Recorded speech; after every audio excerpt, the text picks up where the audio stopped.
Welcome everyone. Tonight, we're embarking on a journey into the deepest layers of human memory, into texts carved into clay more than 4,000 years ago, preserving voices from civilization's very dawn. These aren't just ancient records. They're humanity's first written attempts to answer the questions that still keep us awake at night. Where did we come from? Why are we here? What forces shaped our world? Before we begin, I'd appreciate it if you'd like and subscribe, but only if this journey genuinely speaks to you. Drop a comment telling me where you're watching from, and what drew you to these ancient mysteries. There's something profound about people from across the globe gathering to hear these oldest of human voices. Get comfortable. Dim the lights. Let the modern world fade away. Tonight, we're listening to what the clay tablets actually say, in their own words, in their own context, without imposing modern frameworks or predetermined conclusions. We're going to let the Sumerians speak for themselves. The first words. Imagine holding a clay tablet in your hands, rough to the touch, surprisingly heavy, covered with tiny wedge-shaped marks pressed into the surface before the clay dried. This tablet was made by human hands over 4 millennia ago. The person who created it lived in a world we can barely imagine, yet the words they preserved speak directly to us across that vast gulf of time. The Sumerians didn't call themselves Sumerians. That's a name given to them by later peoples. They called themselves the black-headed people, distinguishing their dark hair from the lighter-haired peoples who lived in the mountains and northern regions. They settled in the flat alluvial plains of southern Mesopotamia, between two great rivers whose floods brought both life and destruction. Their language was unlike anything spoken today. It wasn't related to Arabic, Hebrew, or any other Semitic tongue. It wasn't Indo-European like Greek or Sanskrit. It was a linguistic isolate, a language with no known relatives, as unique as Basque in modern Europe. When their civilization fell and their language died, it took millennia before anyone could read their words again. The rediscovery of Sumerian in the 19th century ranks among the great intellectual achievements of archaeology and linguistics. Scholars painstakingly decoded the cuneiform script by comparing Sumerian texts with later Akkadian and Persian inscriptions, gradually unlocking a language that had been silent for 2,000 years. What they found astonished them. These weren't crude, primitive records, but sophisticated literature, epic poetry, profound theological speculation, complex legal codes, detailed astronomical observations, beautiful love songs, poignant laments. The Sumerians weren't primitive people stumbling toward civilization. They were brilliant innovators who created virtually everything we associate with civilized life. The sacred geography. Let's begin where the Sumerians themselves believed everything began in the city of Eridu, the oldest settlement in their world, located in what is now southern Iraq, near what was once the shore of the Persian Gulf. Modern archaeological excavations at Eridu have revealed occupation layers dating back to approximately 400 BCE, making it contemporary with, or possibly older than, other famous ancient sites. The earliest levels show simple reed huts gradually giving way to more substantial mud brick structures, temples growing larger and more elaborate with each rebuilding over centuries. The Sumerians believed Eridu was not just the oldest city, but the first city ever established, the place where kingship originally descended from heaven, where civilization itself was born. This wasn't just mythology. Eridu held a special place in Sumerian consciousness throughout their history, even after it declined in political importance. The patron deity of Eridu was Enki, god of wisdom, sweet water, crafts and magic. His temple bore the name Abzu, literally House of the Abyss or House of the Deep Waters. This wasn't poetic metaphor. The temple was believed to stand directly over the spot where the cosmic ocean of fresh water beneath the earth broke through to the surface world. The Sumerians conceived of their world as floating on or surrounded by an infinite ocean of fresh water called the Abzu. This made perfect sense given their environment. The Mesopotamian plain has a remarkably high water table. Dig deep enough anywhere in southern Iraq, and you'll find water. From this observation, repeated countless times across generations, they constructed a cosmology. The earth rested upon primordial waters, the same waters that had existed before creation itself.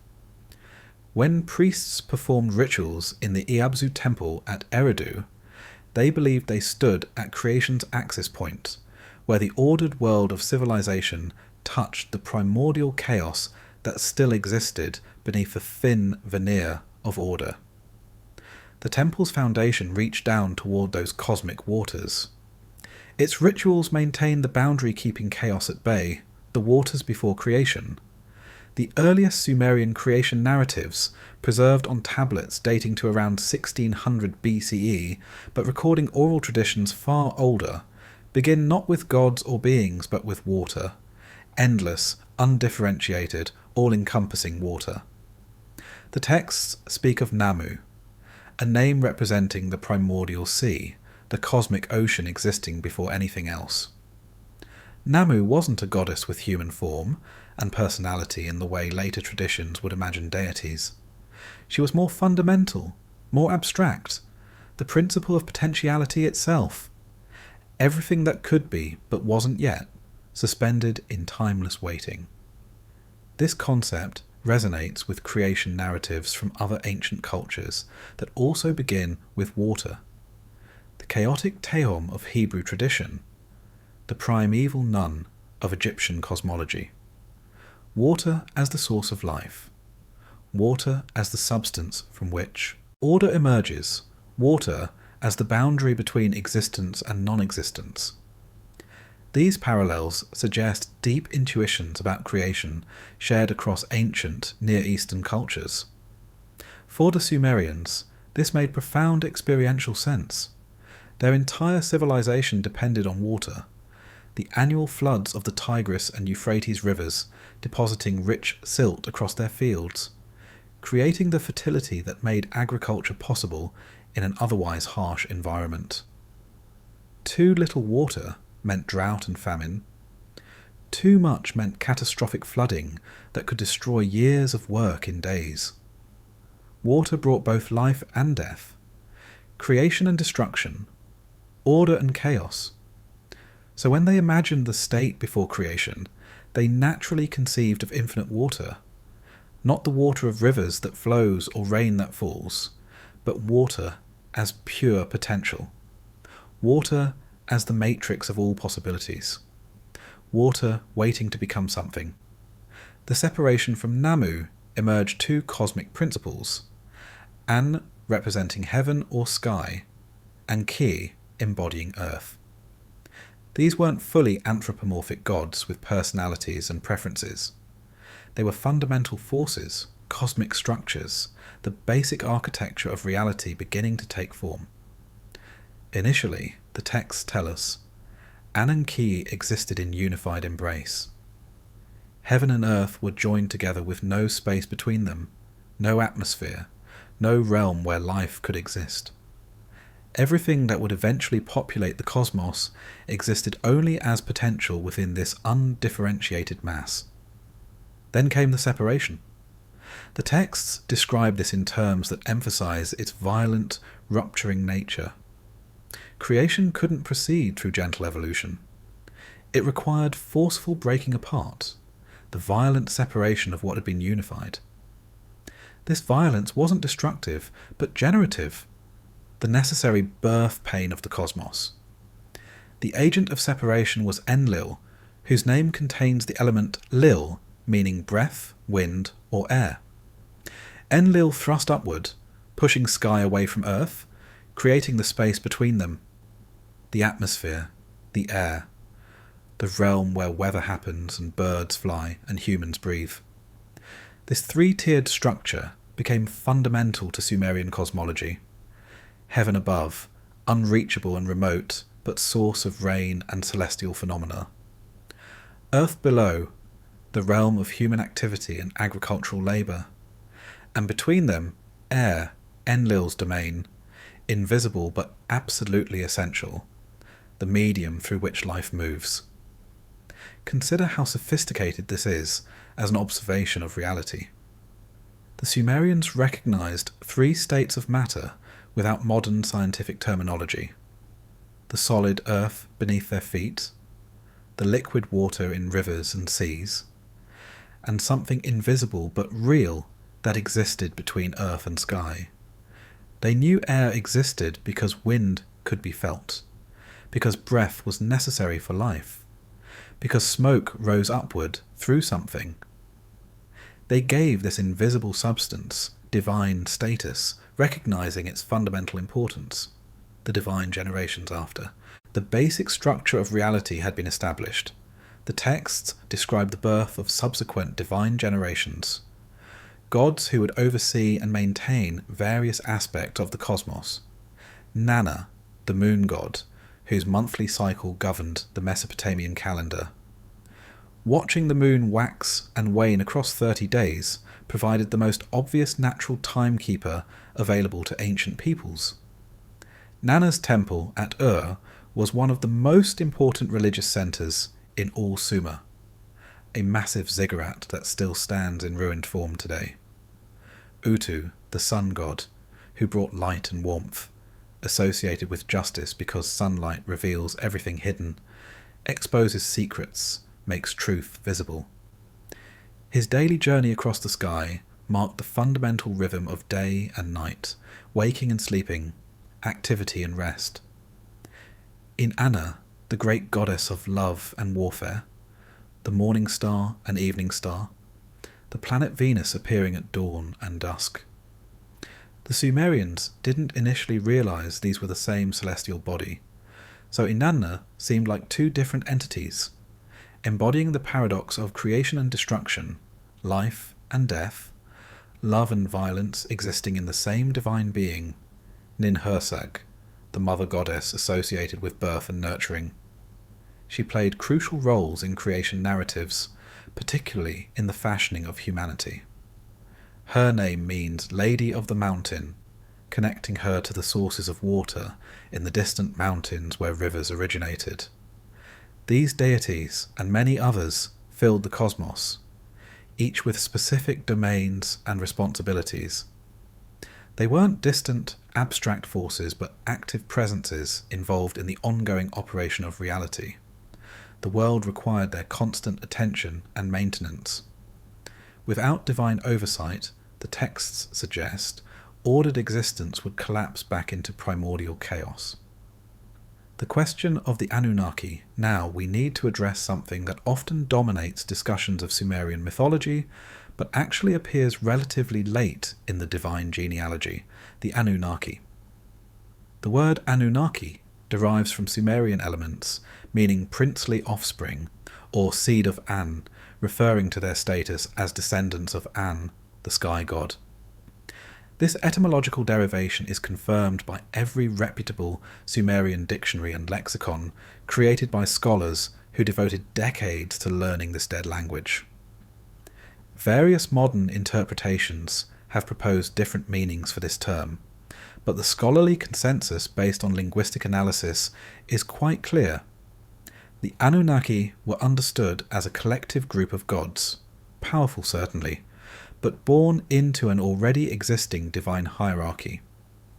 They were not the first gods, not the creators of the cosmos, but members of a later generation.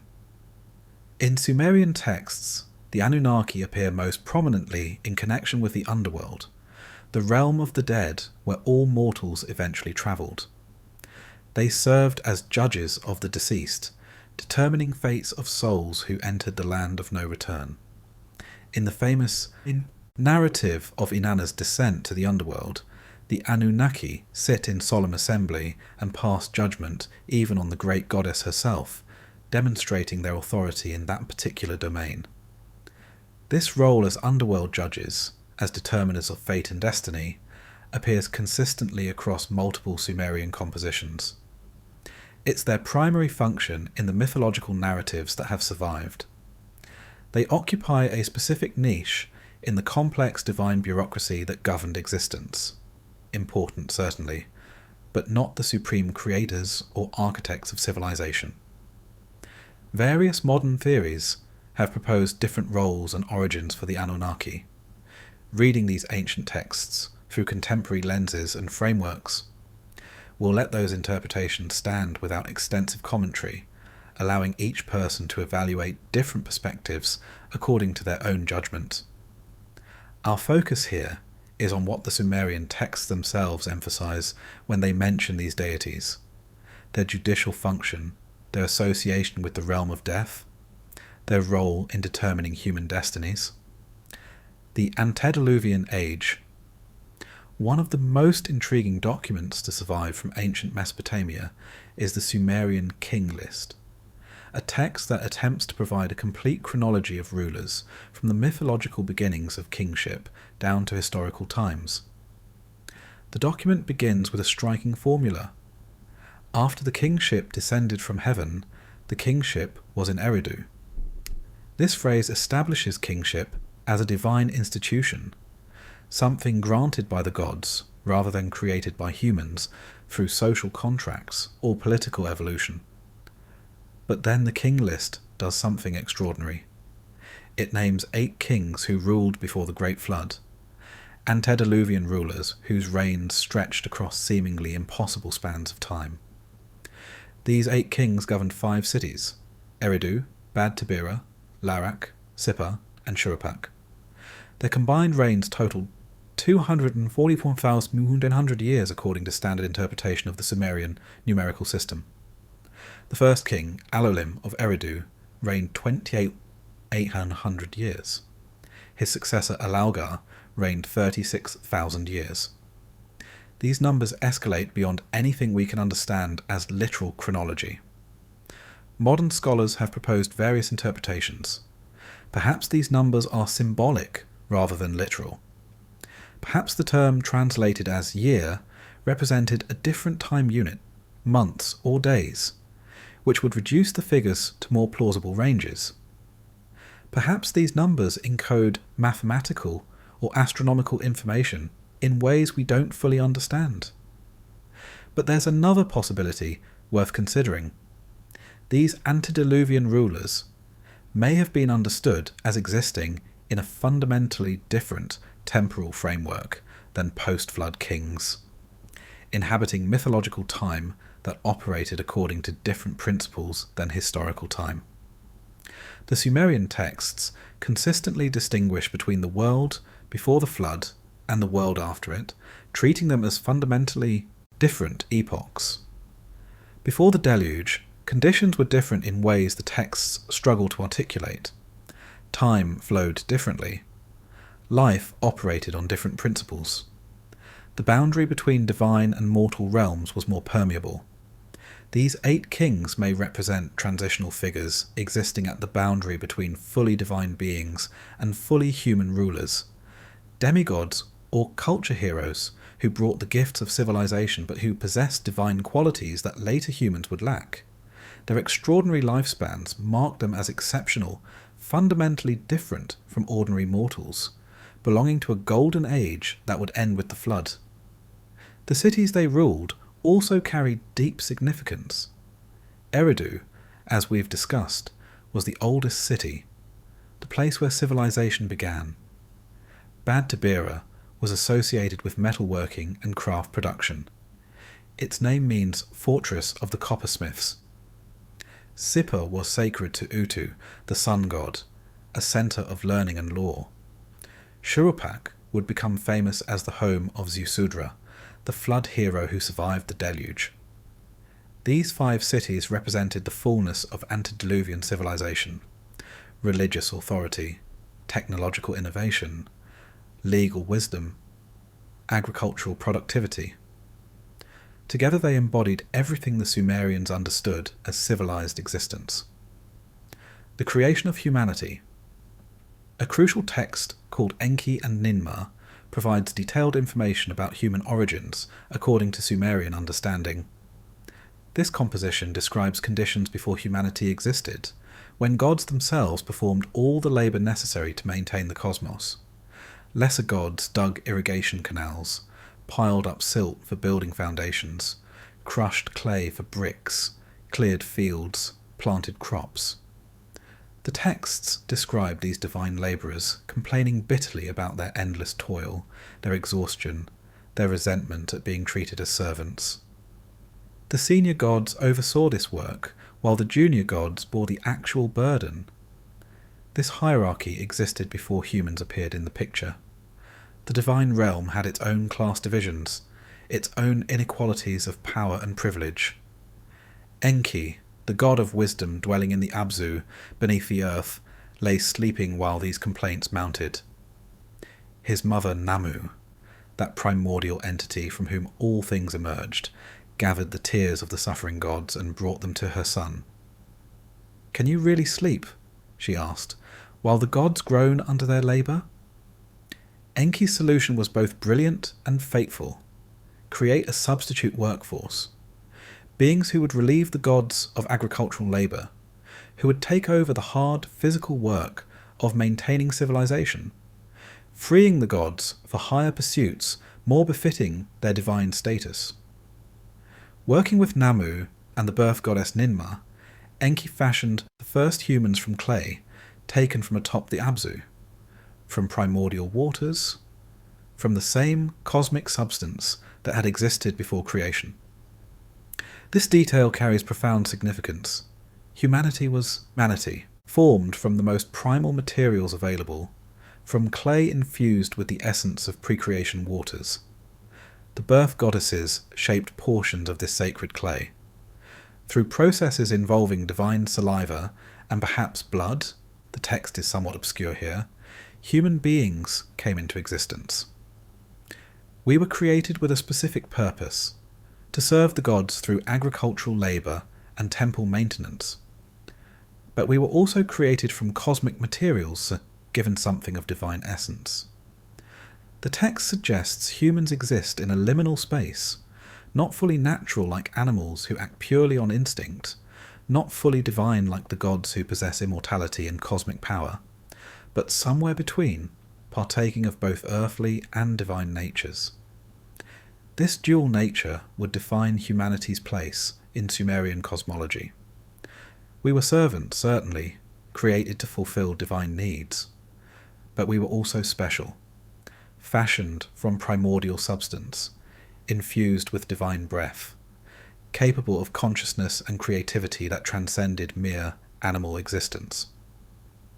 The experimental process. After creating functional humans capable of performing required labour, Enki and Ninmah engaged in a curious contest that reveals much about Sumerian attitudes toward creation and disability.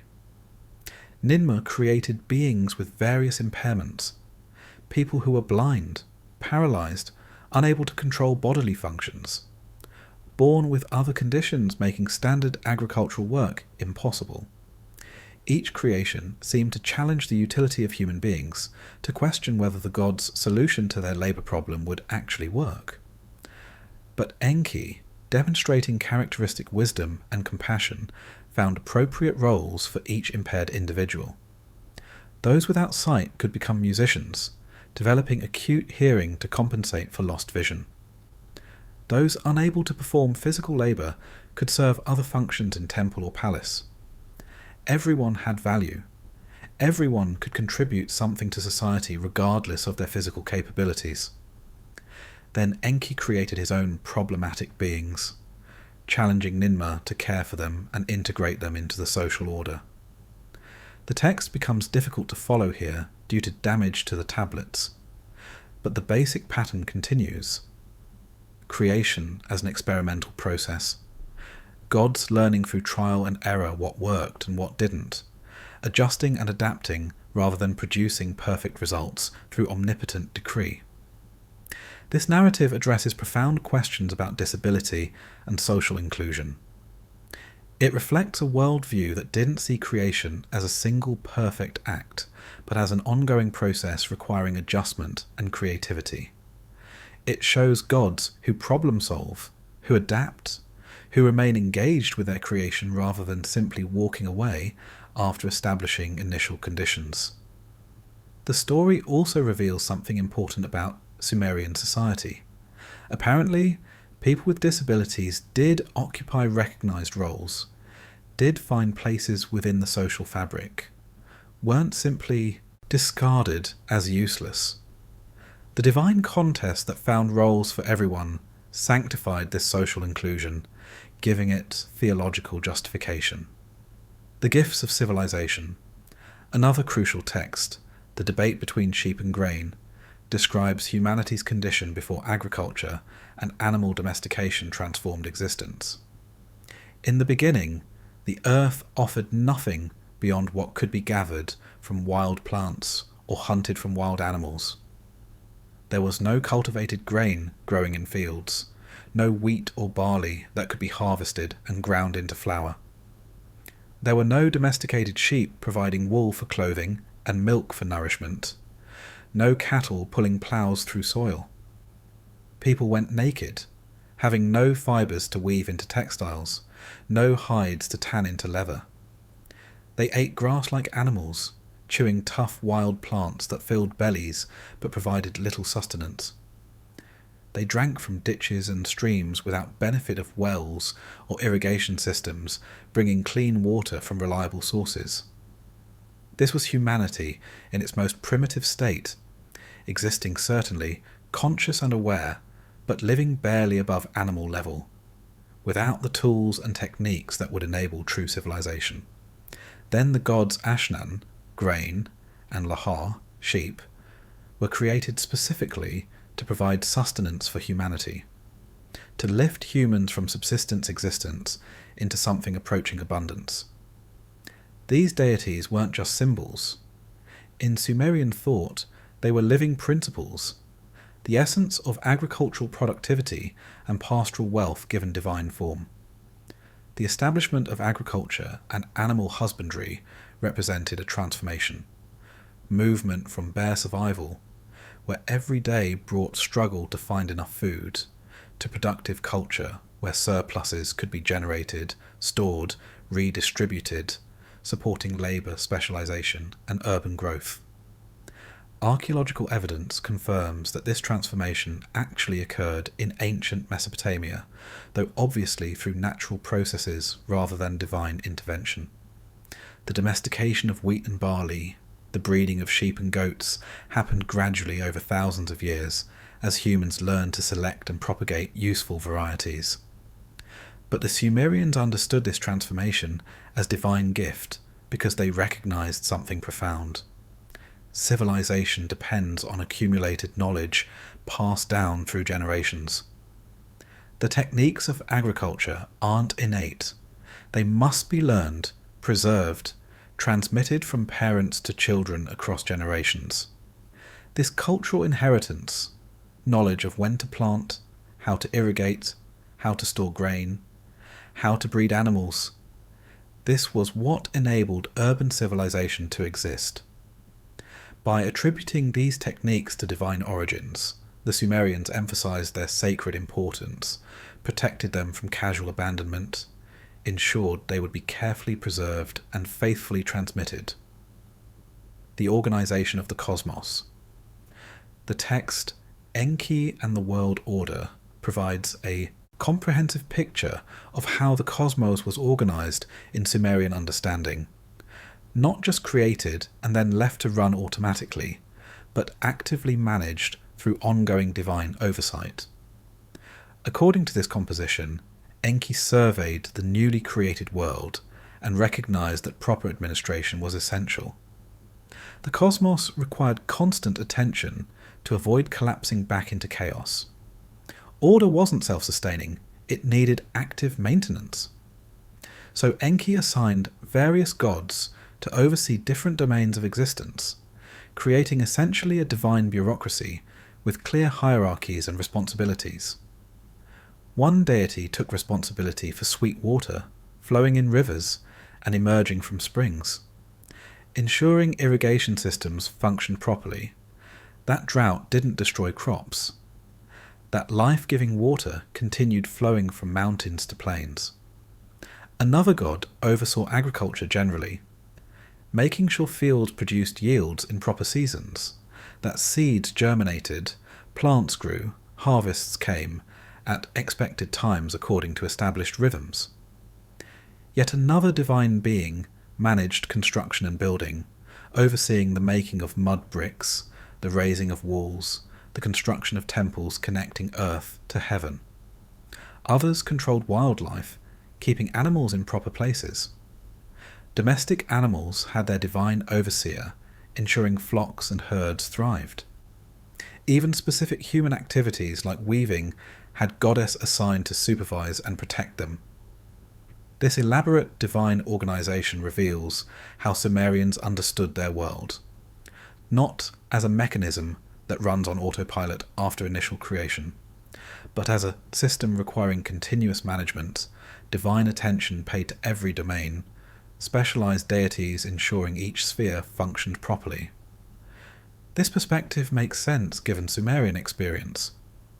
Agriculture required constant attention, irrigation canals needed maintenance, fields needed cultivation, crops needed protection from pests and weather. Nothing happened automatically. Everything required work, vigilance, proper technique. Projecting this onto the cosmic scale, they imagined gods performing similar oversight functions, maintaining the patterns that kept existence ordered rather than chaotic. The Great Flood, the antediluvian world, with its long-lived kings and close divine-human interaction, ultimately ended through catastrophe. The Great Flood that appears in multiple Mesopotamian narratives with varying details but consistent core elements. The oldest surviving version is the Eridu Genesis, preserved on badly damaged tablets that have lost perhaps 2/3 of their original content. What remains tells a story that will sound familiar to anyone who knows biblical flood narratives, since Hebrew traditions drew heavily on these earlier Mesopotamian sources. According to the text, humanity multiplied and prospered across the fertile plains, filling cities with activity and commerce. The cities grew larger, more populous, more vibrant with human energy, and their noise, the constant tumult of crowded urban life, the din of markets and workshops and streets, disturbed the gods. This is a remarkable detail. The gods didn't decide to destroy humanity because humans were morally evil, because they'd violated divine commandments or committed terrible crimes. The motivation was simpler and in some ways more disturbing. Humans were too successful, too numerous, too loud. Their cities filled a world with noise that kept gods awake, that disturbed divine peace. Enlil, that powerful god of wind and storms who had separated heaven from earth at creation's beginning, found himself unable to sleep because of humanity's clamour. "The cities are too crowded," he complained to the divine assembly. "Humans are too loud, too present everywhere. Their noise rises to the heavens, making rest impossible." After consulting with other senior gods, Enlil decreed humanity's destruction. A great flood would sweep over the land, drowning the cities and their noisy inhabitants, returning the world to the quiet primordial state it had enjoyed before humans multiplied so abundantly. But one god disagreed with this extreme solution. Enki, who often appeared more sympathetic to humanity than other gods, recognized that humans served useful purposes. They performed agricultural labor gods themselves had found burdensome. They maintained temples and made offerings. Eliminating them entirely would force gods back to the very labor problem that had motivated human creation. Enki couldn't openly defy Enlil's decree. Divine decisions made in formal assembly were understood as irrevocable. But he could work around it, finding loopholes, using clever subterfuge to achieve his goals without directly violating divine law. He appeared to Ziusudra, king of Shuruppak, sometimes in dreams, sometimes speaking through a reed wall while Ziusudra happened to overhear. The exact mechanism varied in different versions, but the message was consistent. A flood was coming. Build a great boat. Load it with animals and supplies. Save your family and preserve the seed of civilization. The deluge itself, Ziusudra built the boat according to Enki's instructions, presumably with help from family and trusted servants, working in secret to avoid divine discovery of this circumvention of Enlil's decree. Then the flood came with catastrophic violence. All the storms gathered together, every destructive force from every direction converging into unprecedented catastrophe. For 7 days and 7 nights, the deluge continued without pause. The massive boat tossed on great waters, while outside the world drowned. The cities humanity had built with such effort over generations, centres of civilization where temples rose toward heaven, where markets bustled with trade, where scribes recorded transactions in newly invented writing, all submerged and destroyed. The ordered world, temporarily undone, returned to primordial watery chaos.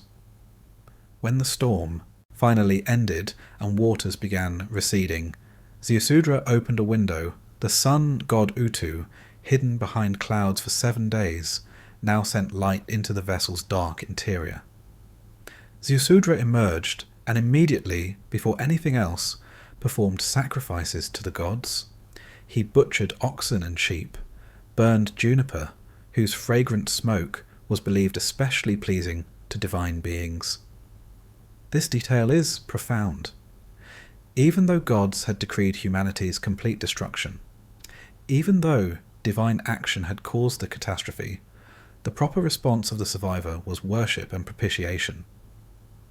The Sumerian worldview didn't include concepts of gods as purely benevolent protectors who always act in humanity's best interest.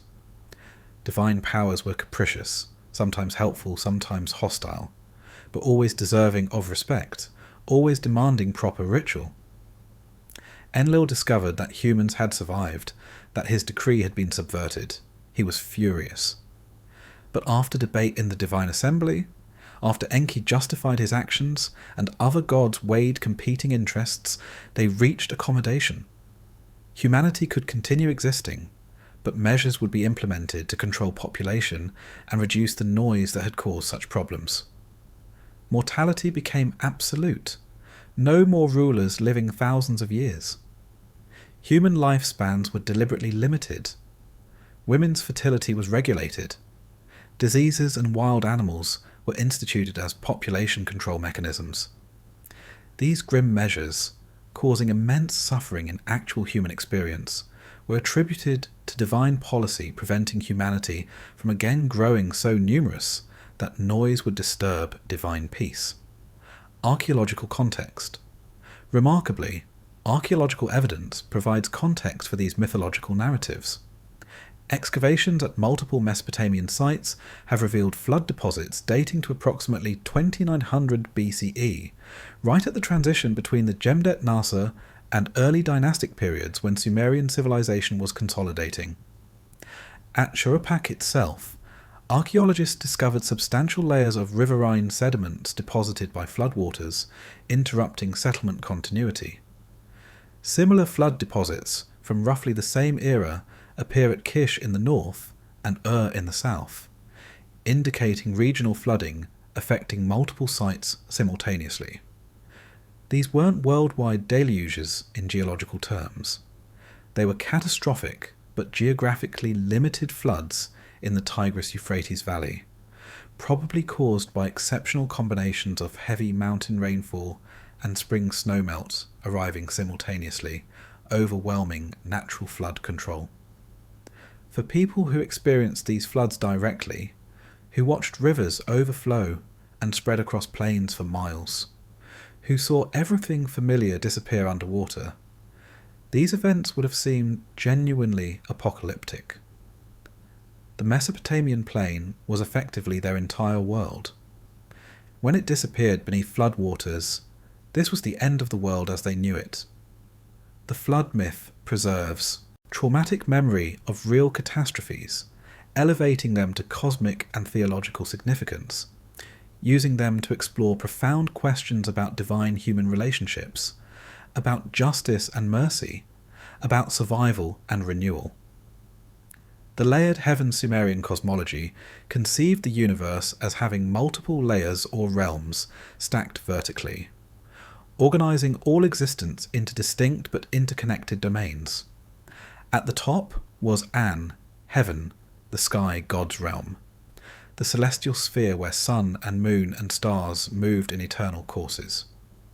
This uppermost realm was remote, unreachable by ordinary mortals, yet intimately connected to Earth through weather and celestial phenomena. But heaven itself wasn't conceived as simple solid dome. The texts describe multiple layers, sometimes 3, sometimes 7, in more elaborate schemes. The lowest heaven, visible to humans looking upward, was made of jasper and housed the stars.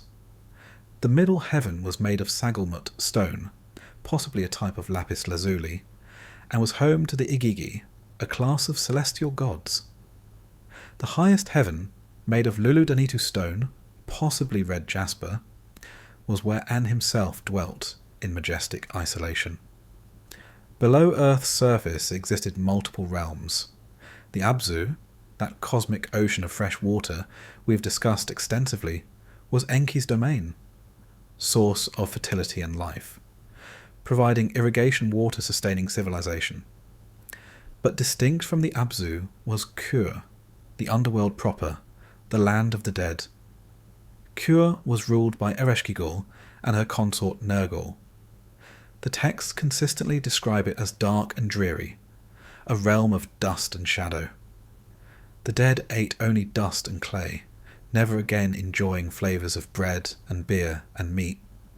They dwelt in darkness without comforting light.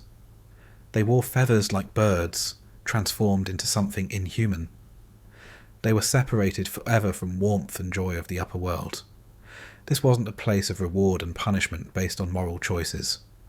It was simply where all mortals went, regardless of how they'd lived. Death was the great equalizer. The quality of one's afterlife depended not on moral character, but on whether surviving family continued performing funerary rituals, pouring libations, making offerings, speaking names in prayers to keep the dead remembered. Inanna's descent, one of the most powerful narratives in all Sumerian literature, describes Inanna's descent to this underworld realm, a journey that would result in her death and eventual resurrection. Inanna decided to descend to attend funeral rites for Gilgamesh, the bull of heaven, who had been husband of her sister, Ereshkigal. Before descending, she instructed her faithful minister, Ninshubur, on what to do if she didn't return. Wait 3 days, then go to the great gods and plead for help. Inanna then began her descent through 7 gates, each demanding she surrender an item of divine power as passage payment. At the first gate, her crown. At the second, her lapis lazuli necklace. At the third, her small lapis beads. At the fourth, her breastplate. At the fifth, her golden ring. At the sixth, her measuring rod and line. At the seventh, her royal robe. This progressive stripping represented removal of divine power and protection. She arrived before Ereshkigal's throne completely naked and powerless, transformed from great goddess to vulnerable supplicant. Ereshkigal and the Anunnaki sat in judgment. The Anunnaki fastened their eyes of death upon Inanna, that terrible gaze that kills even divine beings in this realm. Inanna died under their gaze, her body transformed into a corpse hung on a hook. For 3 days she remained dead. During this time, all fertility ceased in the upper world. Plants stopped growing. Animals stopped breeding. Life itself seemed suspended, awaiting her return. Ninshubur went to the great gods pleading for help. Enlil refused. Nanna refused. Finally, Enki agreed to rescue Inanna. He created 2 genderless beings from dirt beneath his fingernails, creatures who could slip past underworld guardians because they belonged to no recognized category. These beings found Ereshkigal in childbirth, moaning in pain.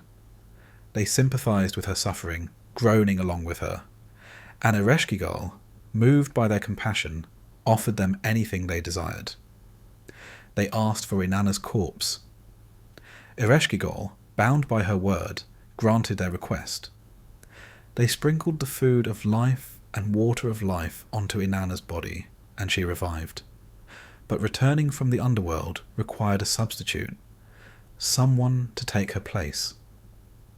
Demons accompanied Inanna as she ascended, tasked with seizing whoever she designated. She found her minister Ninshubur dressed in mourning. The demons moved to take Ninshubur, but Inanna refused. She found her sons, also mourning. Again she refused. Finally she arrived at Uruk and found her husband Dumuzi sitting on a magnificent throne, dressed in fine clothes, apparently celebrating rather than mourning. Enraged by what she perceived as his indifference to her death, by his apparent relief at her absence, Inanna pointed at Dumuzi and designated him as her substitute. The demons seized him despite his desperate pleas and dragged him down to the underworld to take Inanna's place in the realm of the dead. But the story doesn't end with simple vengeance. Dumuzi's sister, Geshtinanna, who loved her brother deeply, volunteered to share his fate. The final resolution established a pattern that would repeat annually. Dumuzi and Geshtinanna would each spend half the year in the underworld, alternating so that one was always dead while the other lived. When Dumuzi was in the underworld, the earth became barren. Crops withered, animals stopped breeding, fertility departed from the world. This was the dormant season, the time when the land rested. When Dumuzi returned to the upper world and reunited with Inanna in the sacred marriage ritual, fertility returned. Crops grew, animals multiplied, life flourished once more. This was the growing season, the time of abundance and productivity. This mythological cycle provided theological explanation for the agricultural year, making sense of why fertility wasn't constant, but followed annual patterns that Sumerian farmers observed and depended upon. The myth elevated natural cycles to cosmic drama, giving deeper meaning to the rhythms that governed their lives. It also addressed profound questions about love and death, about sacrifice and substitution, about whether anyone can truly escape mortality, or whether we all simply defer it by passing it to another. The story has remarkable emotional depth. Inanna's rage at her husband's apparent indifference, Geshtinanna's selfless love for her brother, Dumuzi's terror as demons drags him to a fate he cannot escape. These aren't abstract theological concepts, but human emotions written large, divine beings, experiencing feelings that every person who has loved and lost can recognize. The sacred marriage ritual. This mythological cycle connected directly to one of the most important annual rituals in Sumerian religious practice. The sacred marriage performed during the New Year festival in cities throughout the land. The ceremony involved a ritual union between the king, representing Dumuzi, and a high priestess embodying Inanna herself. Texts describing the ceremony have survived from multiple Sumerian cities, particularly from Uruk, where Inanna was the patron deity. The ritual began with elaborate preparations spanning many days. A special bridal chamber was constructed and decorated with precious materials: cedar wood imported from distant Lebanon, lapis lazuli brought from Afghanistan, silver and gold, fine textiles, sweet-smelling oils and perfumes. Every detail was carefully prescribed, every element laden with symbolic significance. The king underwent ritual purification, bathing in sacred waters, anointing himself with specific oils, donning special garments that transformed him from ordinary ruler into divine bridegroom. The high priestess similarly adorned herself with Inanna's regalia, crown and jewellery, cosmetics and perfumes, garments that marked her as the living embodiment of the goddess. The ceremony itself progressed through stages marked by hymns and prayers, ritual processions, offerings and libations. Remarkable poetic compositions have survived that were apparently sung or recited during the ceremony, some of the most beautiful and explicitly erotic literature from the ancient world. These texts speak in the voice of Inanna, praising her beloved, using agricultural metaphors for sexual activity. The goddess describes her body as a field waiting to be ploughed, as fertile ground ready for planting. Dumuzi responds with promises to cultivate her field, to bring forth abundance from her waiting soil. The frankness of this imagery, the explicit celebration of sexuality as sacred rather than shameful, reflects a theological understanding that physical fertility and cosmic fertility were intimately connected. The generative power creating new life in the fields was the same power creating new life in human bodies. Sexual union wasn't merely permitted within ritual context. It was celebrated as participation in divine creativity, as channeling the fundamental life force that sustained the cosmos. Modern scholars have debated extensively whether this sacred marriage involved actual sexual intercourse between king and priestess, or whether it remained purely symbolic, with the ritual stopping short of physical consummation. The explicit language of the texts certainly suggests physical union, but the poetic and metaphorical nature of ancient religious language makes definitive conclusions difficult. What remains clear regardless of the debate about physical details is the theological principle underlying the ritual. Fertility required divine blessing and human participation. It wasn't automatic or guaranteed, but needed to be ritually renewed each year through proper ceremony that connected earth to heaven, mortal to divine, human sexuality to cosmic creativity. Gilgamesh and the search for meaning. No exploration of Sumerian literature would be complete without examining the Epic of Gilgamesh, perhaps the most famous composition to survive from ancient Mesopotamia. Though the most complete versions we possess are in Akkadian rather than Sumerian, the story's roots lie deep in Sumerian tradition, with multiple Sumerian poems about Gilgamesh's adventures predating the unified epic. Gilgamesh was king of Uruk, probably a real historical figure, who ruled sometime around 2700 BCE, though distinguishing historical fact from legendary embellishment is now impossible. The Sumerian king list includes him in its roster of rulers, suggesting contemporaries considered him a genuine historical personage, but the stories told about him quickly transcended mere biography to become vehicles for exploring humanity's deepest concerns. The epic describes Gilgamesh as 2/3 divine and 1/3 human, a demigod whose partially divine nature gave him extraordinary strength and abilities, but who remained mortal and subject to death like all humans. This liminal status, existing between divine and human realms, allowed him to undertake quests ordinary mortals couldn't attempt, while still experiencing the fundamental human condition of mortality. The central narrative concerns his quest for immortality following the death of his beloved friend Enkidu, a wild man who had been created by the gods to challenge Gilgamesh's tyrannical rule, but who became his closest companion after they fought to a standstill and recognized each other's worth. When Enkidu dies as divine punishment for offences the two friends committed together, Gilgamesh is devastated by grief and terrified by his first real confrontation with mortality. If even Enkidu, strong and brave and beloved, could die, then Gilgamesh himself must inevitably face the same fate.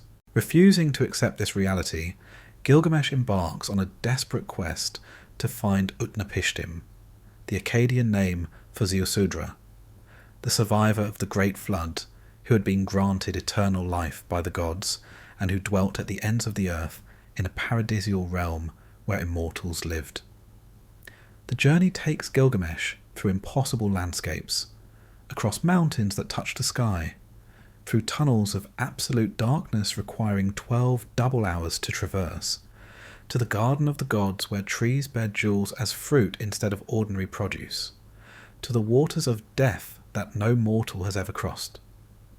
These fantastic geography and supernatural obstacles mark this as a journey beyond the ordinary world into mythological space where different rules apply.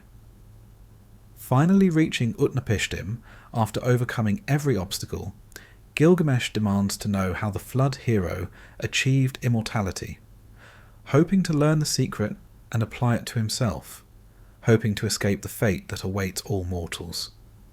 Utnapishtim recounts the story of the flood, the noise of humanity disturbing divine sleep, Enlil's decree of destruction, Ea's warning delivered through indirect means to avoid openly defying Divine Assembly's decision, the building of the Great Boat, the 7-day deluge, the sacrifice after waters receded, the divine reconciliation, and finally the special reward of eternal life granted to the flood survivor alone as recognition of his exceptional piety and obedience.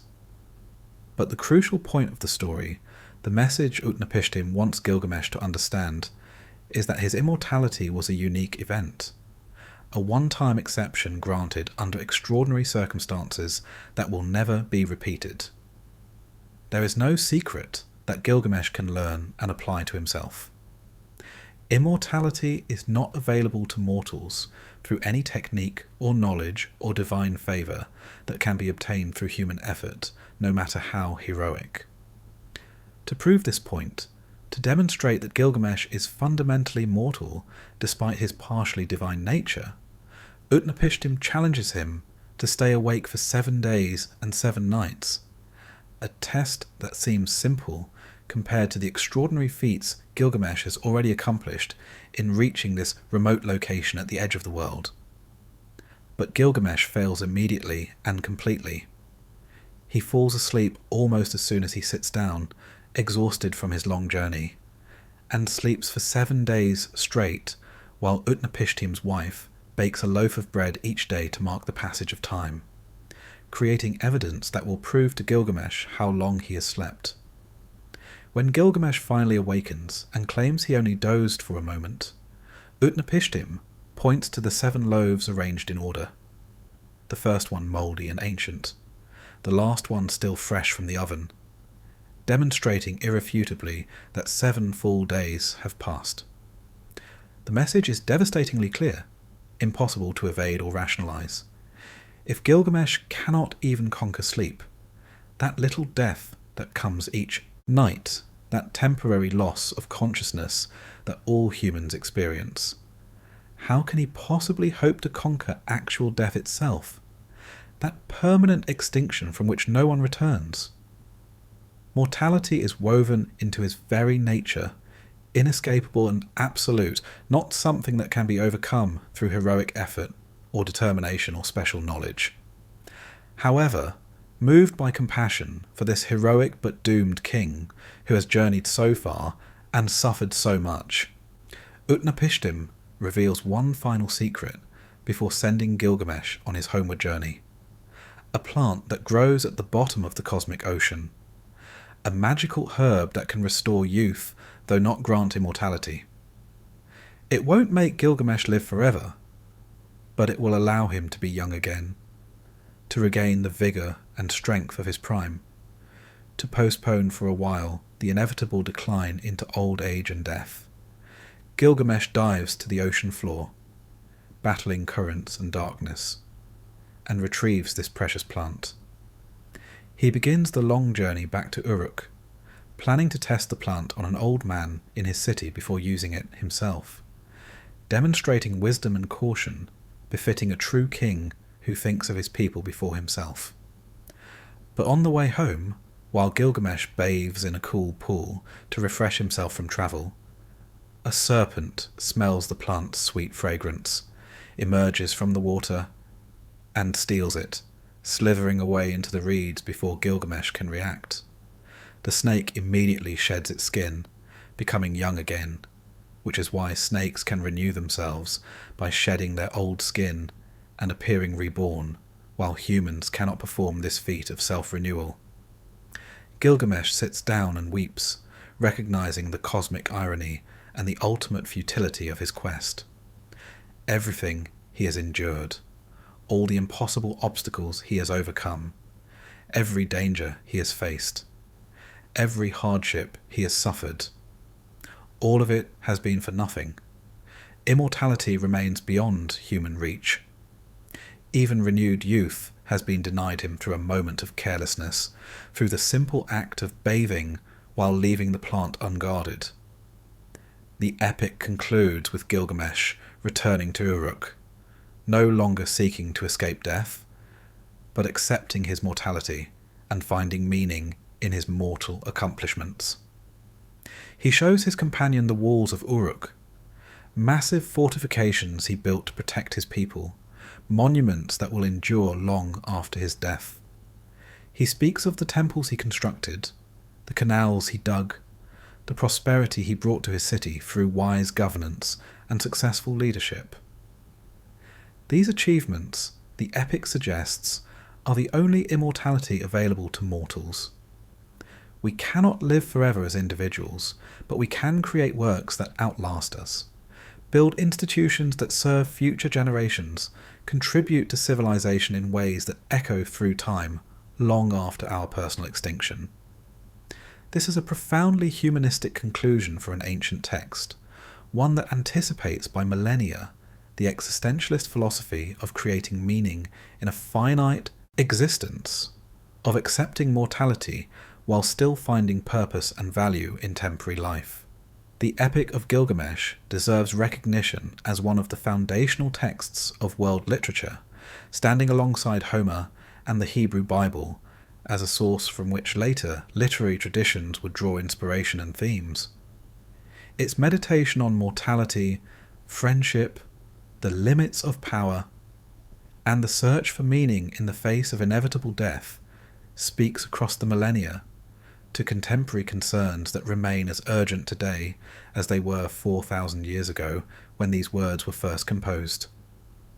The development of writing and knowledge preservation. The very fact that we can read these ancient texts today, that voices from over 4,000 years ago can still speak to us, depends entirely on one of humanity's most revolutionary innovations: writing. The development of writing in ancient Mesopotamia around 3200 BCE represents a watershed moment in human history, a transformation as significant as the control of fire or the development of agriculture. Before writing, human knowledge was limited by the capacity of individual memory and oral transmission. Stories could be told and retold, techniques could be demonstrated and learned, but the accumulation of knowledge across generations was limited by what could be reliably remembered and accurately transmitted through speech alone. Writing changed everything. For the first time, knowledge could be preserved with high fidelity beyond the lifespan of any individual. Complex information could be stored and retrieved. Ideas could be examined, compared, refined across generations. The past could speak directly to the future through marks pressed into clay. But writing didn't begin with literature, or philosophy, or religious texts. The earliest Sumerian tablets that archaeologists have discovered aren't epic poems or creation myths or profound theological speculations. They're accounting records, mundane administrative documents, tracking the flows of goods and labour that made urban civilization possible. These primitive texts from the late 4th millennium BCE list deliveries of barley from specific fields to temple granaries, measured in standard units and credited to named individuals. They record distributions of bread and beer rations to workers, documenting daily or monthly allotments. They inventory livestock, counting sheep and goats and cattle with simple numerical notations, tracking births and deaths, movements between different pastures. they list tools and equipment with ideographic signs that would gradually evolve into the cuneiform script, making sure valuable metal implements weren't lost or stolen, that borrowed items were returned, that accountability was maintained. The sheer volume and complexity of this early record-keeping demonstrates that Sumerian temples were managing sophisticated economic operations on a scale that simply couldn't have been maintained through memory alone. Writing, developed not from desire to preserve stories or express thoughts, but from practical necessity.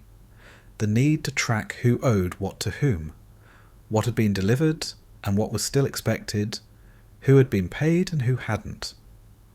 Only later, once writing had been established as a functional administrative technology, did Sumerian scribes begin using this tool for other purposes. Religious hymns praising the gods and describing their attributes were among the first literary texts, appearing in the early 3rd millennium BCE. These compositions celebrated the deities worshipped in major temples, described their powers and domains, recounted their mythological deeds in language designed to please divine recipients and instruct human audiences. Then came the mythological narratives we've been examining throughout this exploration. Stories about creation and the flood and divine adventures, preserving theological traditions and cosmological understanding in permanent written form that could be copied and recopied, studied and memorized, transmitted across generations with remarkable fidelity. Legal codes appeared, systematizing principles of justice and documenting penalties for various crimes, creating written standards that could be consulted and applied consistently rather than relying solely on oral tradition and judicial discretion that might vary from case to case or judge to judge.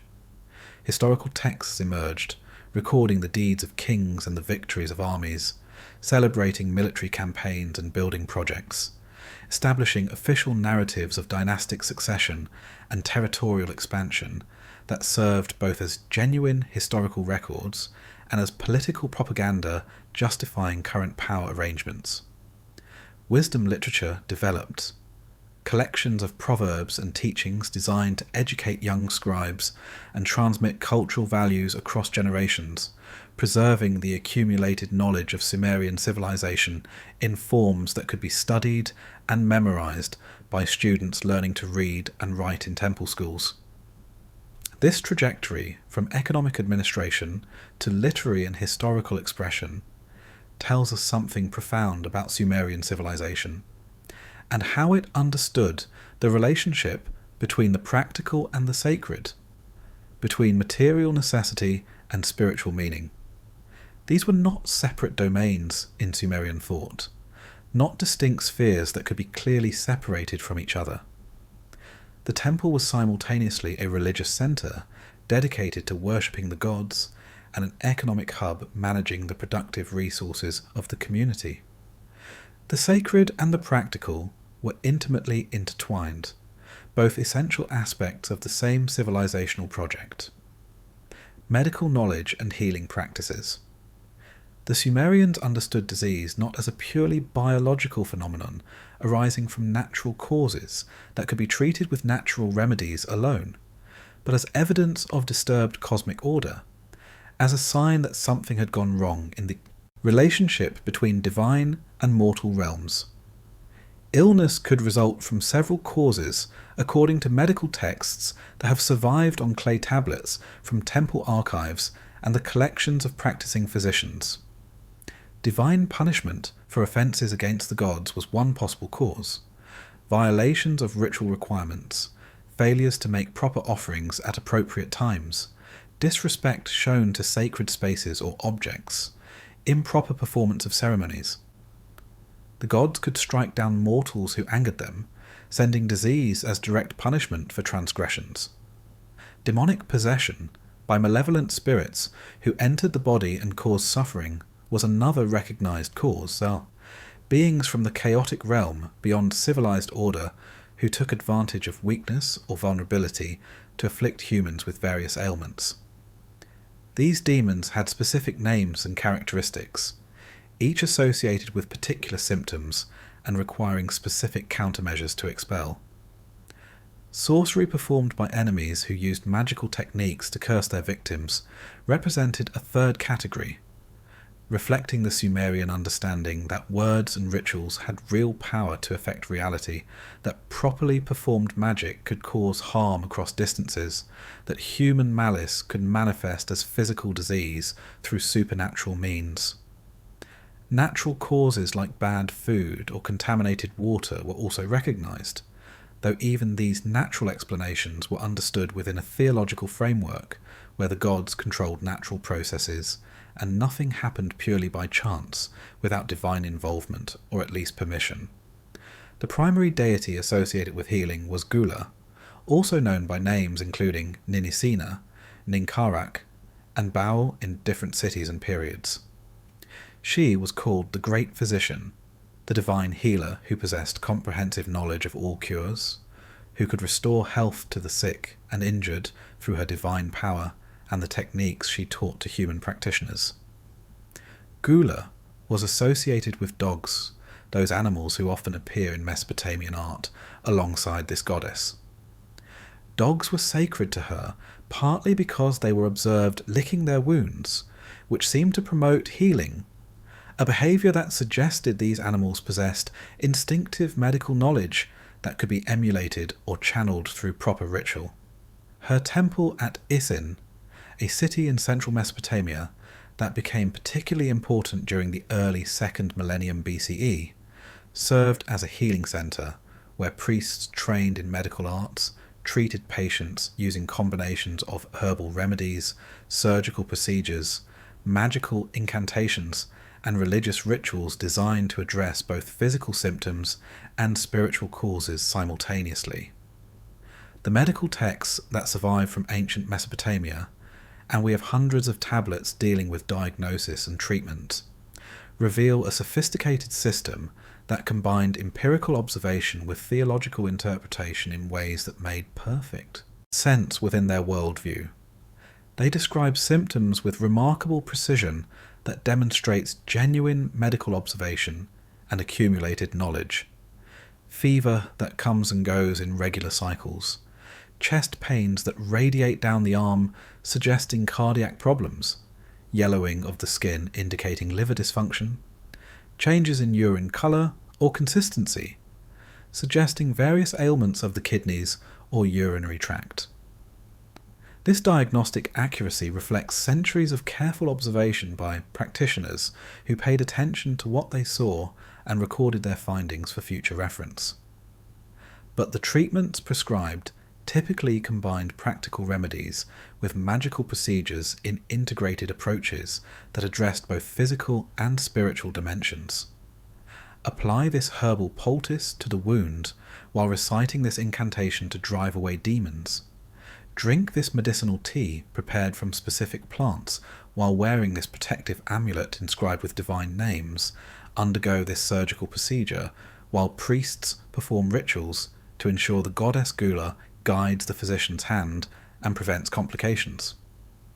Two types of medical practitioners operated in Sumerian society, each with distinct training, methods, and social status, though they often worked together to provide comprehensive care.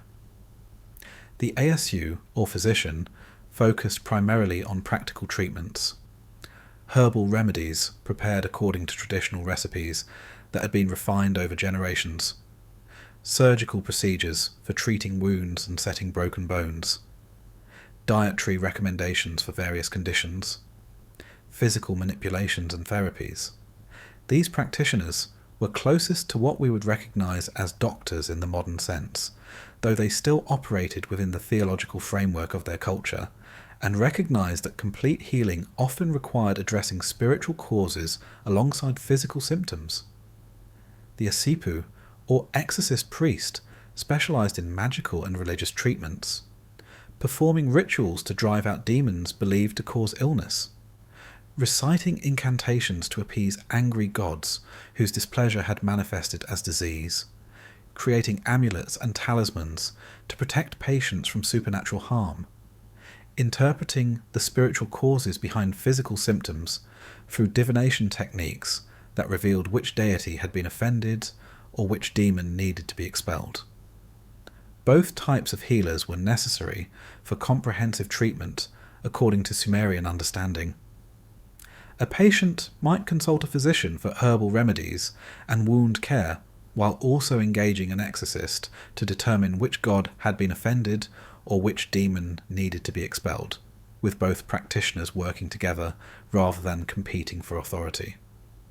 Medical training took place primarily in temple schools, where young scribes learned to read the complex cuneiform script and studied the diagnostic and therapeutic texts that had been accumulated over centuries of practice. These student physicians copied ancient medical tablets as part of their training, preserving traditional knowledge, while sometimes adding new observations from their own experience or from their teacher's practice.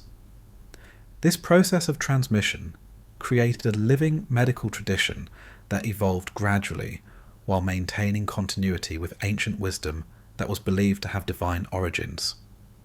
Sumerian and later Babylonian medical texts describe hundreds of substances used for healing purposes, drawn from the mineral, plant, and animal kingdoms in a sophisticated pharmacopoeia that modern research has sometimes vindicated.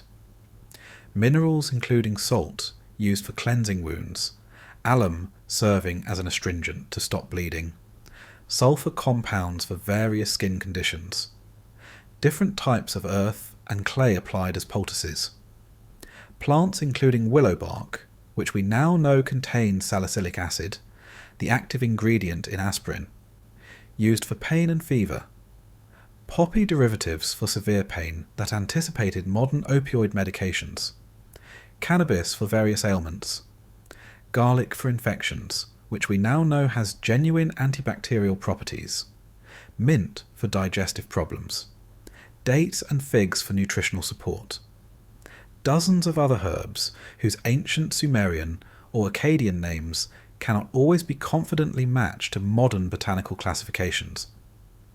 Animal products including honey for wound dressing, which modern research has confirmed possesses genuine antibacterial properties and promotes healing.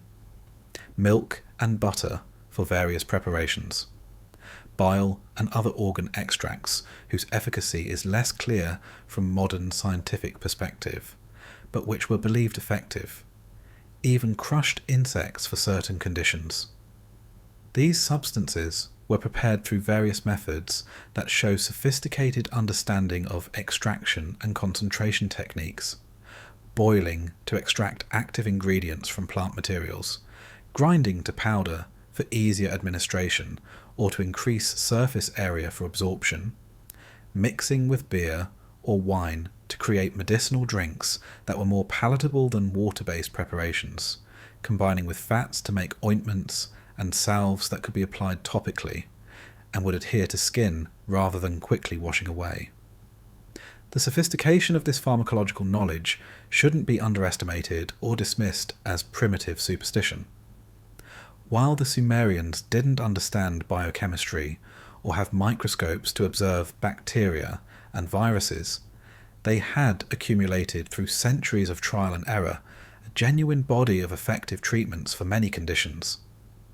Modern pharmacological research has sometimes vindicated ancient remedies, finding that substances used in Mesopotamian medicine do indeed contain compounds with therapeutic effects, confirming that at least some of their treatments worked for reasons beyond placebo effects or spontaneous recovery. The Seven Sages and the Transmission of Wisdom.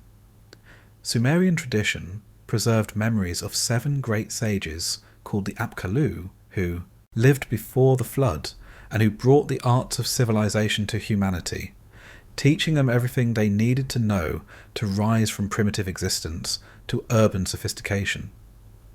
These weren't gods themselves, but rather semi-divine beings who served as mediators between the divine and human realms, comparable in some ways to angels in later religious traditions. Beings higher than humans but lower than gods, capable of moving between realms and communicating divine knowledge to mortal recipients who could then preserve and transmit it to future generations. The first and greatest of these sages was named Adapa, who served as priest to Enki in the sacred city of Eridu during the Antediluvian age, when gods and humans lived in closer proximity than would be possible after the flood separated the ages and established new boundaries between divine and mortal existence. Adapa possessed perfect wisdom according to the texts, having been endowed by Enki with comprehensive understanding of all crafts and techniques necessary for civilized life. He knew agriculture and irrigation, when to plant and harvest, how to channel water to fields, how to store grain against future need. He knew construction and metalworking, how to make bricks from clay and straw, how to extract copper from ore and alloy it with tin to create harder bronze. He knew fishing and navigation, how to read weather signs and water currents, how to construct boats and nets. He knew ritual and magic, the proper formulas for addressing gods, the correct procedures for temple service, the incantations that could heal or protect or harm. He was the ideal sage, the perfect priest, the model of what humanity could achieve when properly instructed by divine wisdom. A famous myth describes how Adapa accidentally broke the wing of the south wind while fishing in the waters near Eridu, causing the wind to stop blowing for 7 days and disrupting the cosmic order that depended on regular winds for weather patterns and navigation. This offence against the natural order, even though unintentional, came to the attention of Anu in his heavenly realm, and Adapa was summoned to the celestial court to answer for his actions and receive whatever judgment the supreme god deemed appropriate. Enki, concerned for his faithful priest, and recognizing that Anu might be offended by a mortal who had disrupted cosmic order, warned Adapa about what to expect during his audience with the sky god. He would be offered the bread of life and the water of life, Enki said, but he must refuse them because they were actually the bread of death and the water of death that would kill him rather than granting immortality. This was strange advice, whose purpose wasn't immediately clear. Why would Anu offer death to Adapa, disguised as life? But Enki insisted, and Adapa trusted his divine patron's wisdom, and resolved to follow these instructions exactly. When Adapa arrived in heaven and stood before Anu's throne to answer for the broken wing of the south wind, the sky god was actually pleased with this wise mortal who had served Enki so faithfully and demonstrated such remarkable knowledge and abilities.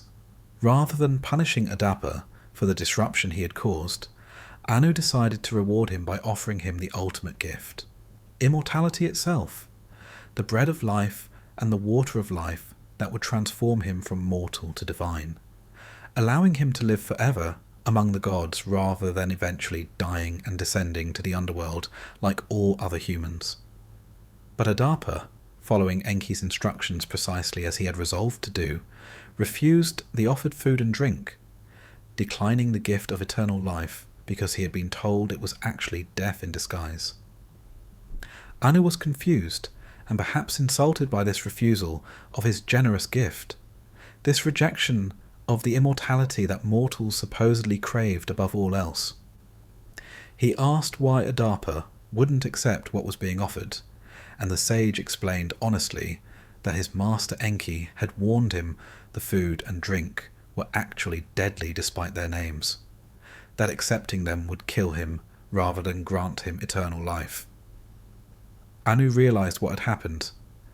Enki, not wanting to lose his best priest to the heavenly realm where Adapa would remain if he became immortal, had deliberately deceived his servant, causing him to refuse the gift of eternal life through trickery and false warnings. There are different interpretations of Enki's motivation in various scholarly analyses of this myth. Perhaps he genuinely believed Anu intended to poison Adapa and was protecting his priest from what he thought was a trap. Perhaps he selfishly wanted to keep Adapa in his service on Earth, rather than losing him to the celestial realm where immortal beings dwelt. Perhaps there was some deeper cosmic reason why humanity should remain mortal rather than achieving divine status. Some necessity for maintaining clear boundaries between gods and humans that would be violated if a mortal became immortal. Regardless of Enki's actual motivation or understanding, the result was the same. Adapa returned to Earth, still mortal, having refused the one chance for a human to escape death and join the gods permanently in their immortal existence. This story provided theological explanation for human mortality according to Sumerian understanding, not as punishment for sin or disobedience, as in biblical tradition where Adam and Eve are expelled from Eden for eating forbidden fruit, but as the result of deception and missed opportunity, a cosmic tragedy resulting from miscommunication between divine beings who didn't fully understand each other's intentions, or who were working at cross purposes for their own reasons. The 7 Apkallu collectively were credited with establishing the fundamental institutions of Sumerian civilization during the generations before the flood swept away the antediluvian world. They taught agriculture, how to select and plant, seeds for best yields, when to irrigate based on plant growth stages and weather conditions, how to harvest and store grain to prevent spoilage, how to breed better varieties of wheat and barley through selective planting of the best seeds. They revealed the arts of building in mud brick, how to make bricks from clay mixed with chopped straw as binding agent, how to construct walls that would stand for generations without collapsing, how to build temples that connected earth to heaven through their architecture and reached toward the sky in staged towers.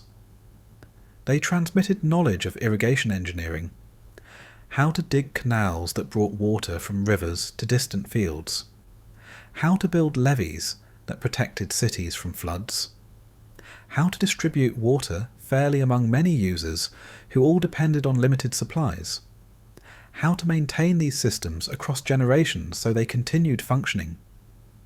They instructed humans in metalworking, how to extract copper from ore through heating, how to alloy copper with tin to create harder bronze that could be used for tools and weapons far superior to stone implements, how to cast and forge these metals into useful shapes.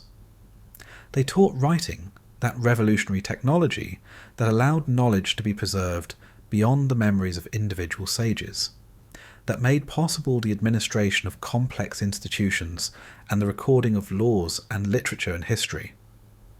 They revealed magical and medical knowledge, incantations that could heal diseases or protect from harm or curse enemies, herbal remedies for various ailments, ritual procedures for communicating with the divine realm through sacrifice and prayer. Each of the 7 sages was associated with one of the antediluvian cities we discussed earlier: Eridu, Bad Tibira, Larak, Sippar, Shurupak, serving as the primary teacher and civilizer for that urban centre, establishing the patterns that would be maintained and transmitted after the flood destroyed the antediluvian world and forced humanity to rebuild from the small remnant that survived. After the deluge destroyed the antediluvian world with its closer divine-human interaction and its perfect sages, the Apkallu disappeared, returning to the divine realm from which they had come, or perhaps perishing in the flood waters alongside the humans they had taught. No more such beings would be sent to teach humanity directly according to the texts. Instead, human sages would arise from among mortal populations. Wise men and women who studied the knowledge the Apkallu had taught, who preserved and transmitted this ancient wisdom through generations of students, who added their own discoveries and insights to the accumulating tradition, but who lacked the perfect wisdom that the antediluvian sages had possessed. The post-flood world was understood as a diminished age in this respect, cut off from the direct divine instruction that had characterized the golden age before the catastrophe, forced to preserve. and interpret ancient teachings without the benefit of new revelations from semi-divine instructors who could clarify difficulties and resolve disputes about proper understanding. Law, justice, and social order. Beyond the mythological texts we've examined extensively, the Sumerians also left us remarkable records of their legal systems and concepts of justice that provide insight into how divine principles were applied to mundane disputes and the maintenance of social order in actual practice. The earliest known law code in human history comes from ancient Sumer, predating the famous Code of Hammurabi by several centuries. The Code of Ur-Nammu, named after the founder of the third dynasty of Ur, who ruled around 2100 BCE, establishes legal principles and specific penalties for various offences in language that reveals much about Sumerian values and social organisation. What's remarkable about this early law code is not just its antiquity, but its relatively humane character compared to later Mesopotamian legal traditions. Many of the penalties prescribed in the Code of Ur-Nammu involve monetary compensation rather than physical mutilation or death, a significant departure from the eye for an eye principle that would characterize later Babylonian law under Hammurabi. For example, if a man cuts off another man's foot with some implement or weapon, he must pay 10 shekels of silver in compensation to the victim. If he severs a man's nose, he pays 2/3 of a mina of silver. These seem like barbaric injuries to modern sensibilities, but the response, monetary compensation rather than equivalent mutilation of the perpetrator, represents a relatively sophisticated legal principle that recognizes that inflicting the same injury on the perpetrator doesn't actually help the victim, and only multiplies suffering rather than reducing it. The code recognized distinctions between intentional and accidental harm, between free citizens and slaves, between various social classes that had different statuses and privileges under law. It regulated marriage and divorce, establishing conditions under which unions could be dissolved and specifying what property rights each party retained. It addressed inheritance rights, determining how estates should be divided among heirs. It dealt with property disputes, establishing procedures for resolving conflicts over land ownership or boundaries. It prescribed penalties for false accusations, recognizing that wrongly accusing someone of a crime could damage their reputation and livelihood just as surely as actually committing a crime against them. Most significantly, the code begins with a prologue establishing the king's divine mandate to establish justice and protect the weak from the strong, a theme that would recur throughout Mesopotamian legal tradition across subsequent millennia. The king wasn't just the most powerful man who could enforce his will through superior force. He was the earthly representative of divine justice, charged by the gods with maintaining order and fairness, responsible to heaven for how he exercised authority over his subjects. The Sumerian understanding of justice was fundamentally theological, not secular. Law wasn't conceived as human invention or social contract negotiated among free individuals, but as divine command, as the proper order that gods had established for human society and that earthly rulers were obligated to enforce. Utu, the sun god, was particularly associated with justice and law in Sumerian religious thought. His daily journey across the sky, illuminating everything with his penetrating rays, symbolized the revelation of truth and the exposure of wrongdoing that tried to hide in darkness but could not escape the light of day. Temples dedicated to Utu served as centers for legal proceedings where disputes were adjudicated. Oaths were sworn in his name, invoking divine witness to the truthfulness of testimony and calling down divine punishment on anyone who would swear falsely before the God who sees all things. Legal documents often included formulas calling upon Utu as divine witness, establishing that agreements made before the sun, God carried sacred weight that transcended mere human enforcement. Breaking an oath sworn in Utu's name, wasn't just a legal violation, but a cosmic offence that would bring divine retribution regardless of whether human authorities detected the transgression or imposed earthly penalties. This integration of religious and legal authority created a powerful system of social control in Sumerian civilization. People who might risk human punishment if they thought they could escape detection would hesitate before risking divine punishment that was inescapable. The gods saw everything, knew all secrets, could punish across any distance. This theological framework provided enforcement mechanisms that supplemented physical coercion and legal penalties, creating internalized compliance through genuine religious belief and fear of supernatural consequences. The famous stele of Ur-Nammu, discovered at Ur and now housed in museums, depicts the king receiving authority directly from the moon god Inanna and the sun god Utu. Visual representation in carved stone of the divine mandate to establish justice that the legal code's prologue describes in words. The king stands before seated deities, arms raised in gestures of reverence and reception, physically receiving the symbols of legitimate authority. This imagery communicated to everyone who viewed the stele, literate or illiterate, that the laws being enforced weren't arbitrary royal whims, but divine commands channeled through the king who served as intermediary between heaven and earth. Later, Mesopotamian law codes, particularly the famous Code of Hammurabi from Babylon around 1750 BCE, would continue and expand these Sumerian legal traditions.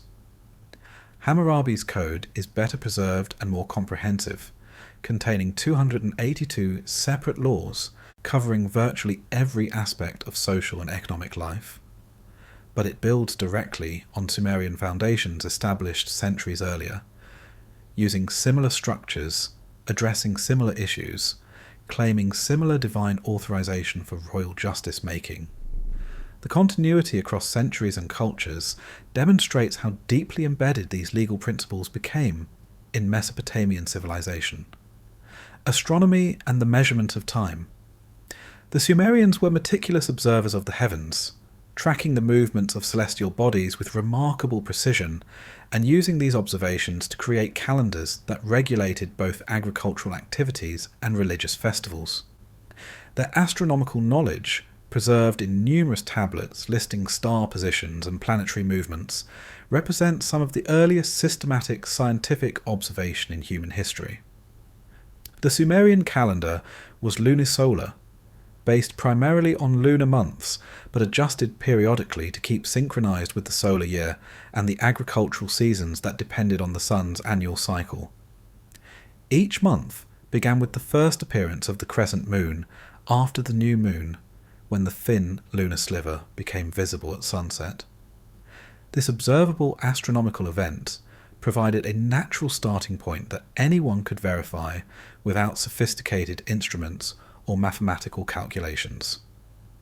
12 lunar months totaled approximately 354 days, falling short of the actual solar year of 375.25 days by about 11 days annually. This discrepancy meant that a purely lunar calendar would gradually drift through the seasons, with months that should occur in spring eventually moving into summer, then fall, then winter, over the course of multiple years. For an agricultural society where planting and harvesting had to occur at specific times determined by seasonal weather patterns and solar position, this drift was unacceptable. The Sumerian solution was to insert intercalary months periodically, adding a 13th month to certain years to bring the lunar calendar back into alignment with the solar year and the agricultural seasons. Initially, this intercalation appears to have been done irregularly whenever observers noticed that the calendar had drifted too far from seasonal reality. Later, more systematic methods developed, with intercalary months added according to patterns that repeated over multi-year cycles, anticipating the sophisticated astronomical mathematics that later Babylonian scholars would perfect. the month names themselves reflected agricultural and religious activities associated with each period.